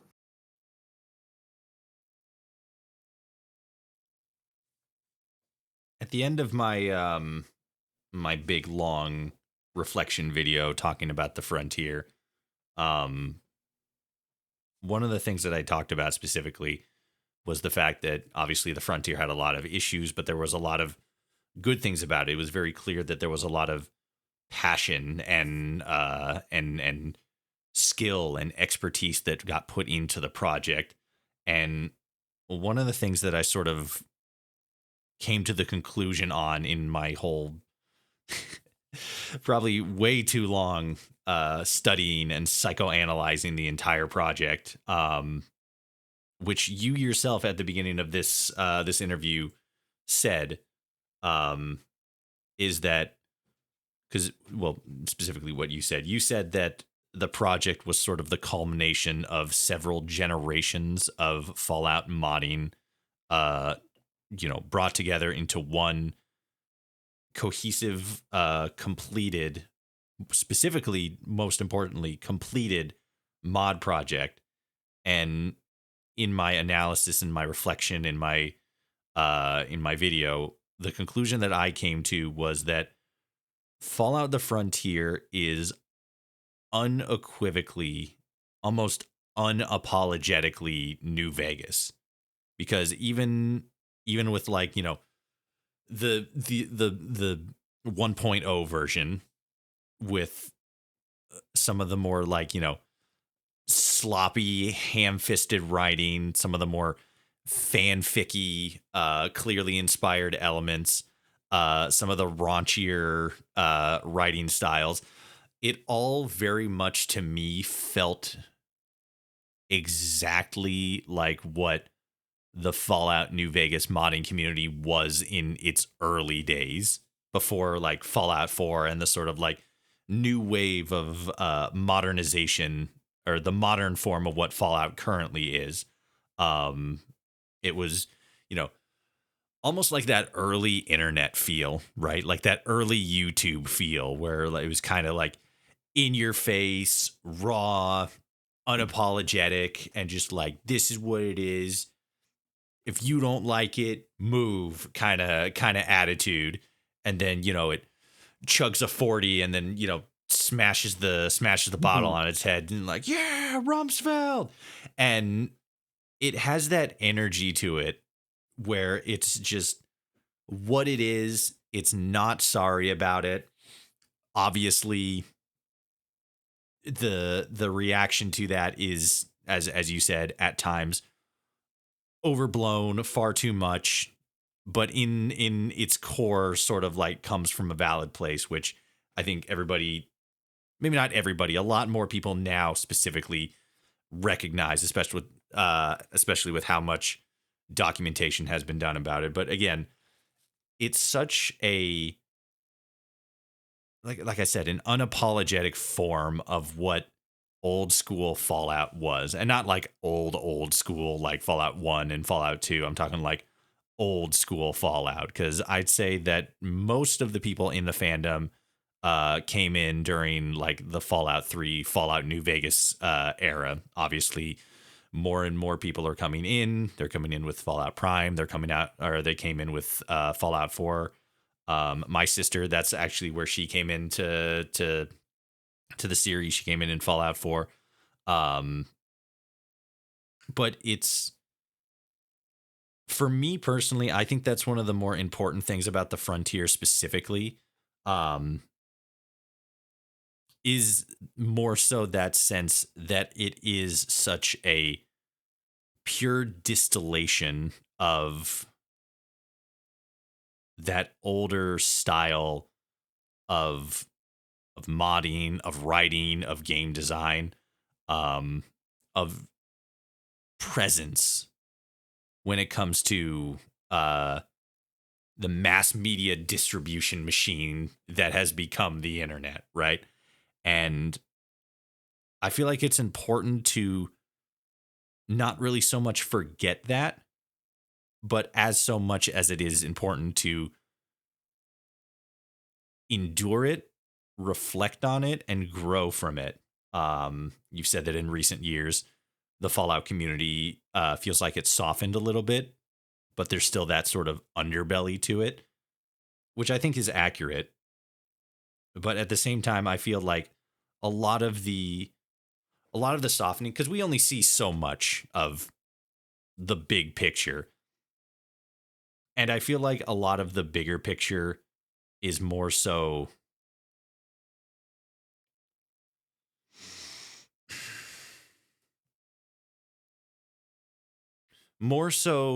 understanding, especially in the reflection, because I think there's a lot of people who are all like, oh, the controversy and everything. Yeah, it's bad. At this point, it's just exhausting. And with a lot of that decrease in temperature comes a new reflective wave of the mod itself. And I think that a lot of people are coming to the same conclusion. Maybe not perhaps of the distillation of what the project actually was, but more so the reflection uh, of what it means and what that says about the community, what that says about the state of gaming, what it says about, modding, things like that. And I think that's important. I don't think that it's something that should be forgotten. I think that it's something that should be remembered, specifically for how the community responded to something like that, and then more so how we learned from the frontier. So from me specifically, not only as a Portland native, Portland native, but also Later. as a nader, but also as a Fallout fan. I don't know. The frontier was definitely an experience, but I can't think of anything that could have probably have been more unapologetically Fallout New Vegas than the frontier. And I'm glad it exists. Whether it's, you know, the legacy version alone or the remaster, I think that it's important that it does exist. And I'm happy that it exists. And whatever comes after this, whether it be, a new wave of Fallout New Vegas or just Fallout modding projects in general, or whether this is the final send off to, as you said, a video game that came out almost 15 years ago at this point. I think it's Yeah. important that it happened. Yeah. And I mean, I was kind of saying around the time of the release of the Frontier that maybe perhaps a little egotistically and perhaps a little too early is that this would kind of be like a swan song to Fallout New Vegas modding. Like, here is the cumulative effort of years of development work, but what has eventuated is a massive boost in the modding community in general, like especially mod makers. Like, there has been so many developments on the modding side of things, from all the work all the MVSE and engine guys have done to modders in general. I think it kind of kicked off a second wave of people modding. And if anything, I'm appreciative of that fact. So I hope that either the Frontier rework gives people another reason to come back and play New Vegas and mod again, or it promotes people wanting to do their own new projects. I'm happy with either. I just know that after this, I will be happy to have finally put out the project in a form that I am really happy with. thank you for listening to my conversation with Tgspy, former team lead for Fallout The Frontier and current team lead for Fallout The New Frontier. If you enjoyed this episode, be sure to follow to be notified of future uploads, and consider subscribing to our Patreon for early access to every episode, to help keep episodes ad-free and to improve the quality and frequency of transmission. Until next time, dear listener, I thank you for tuning in, and I will see you all out there in the wasteland.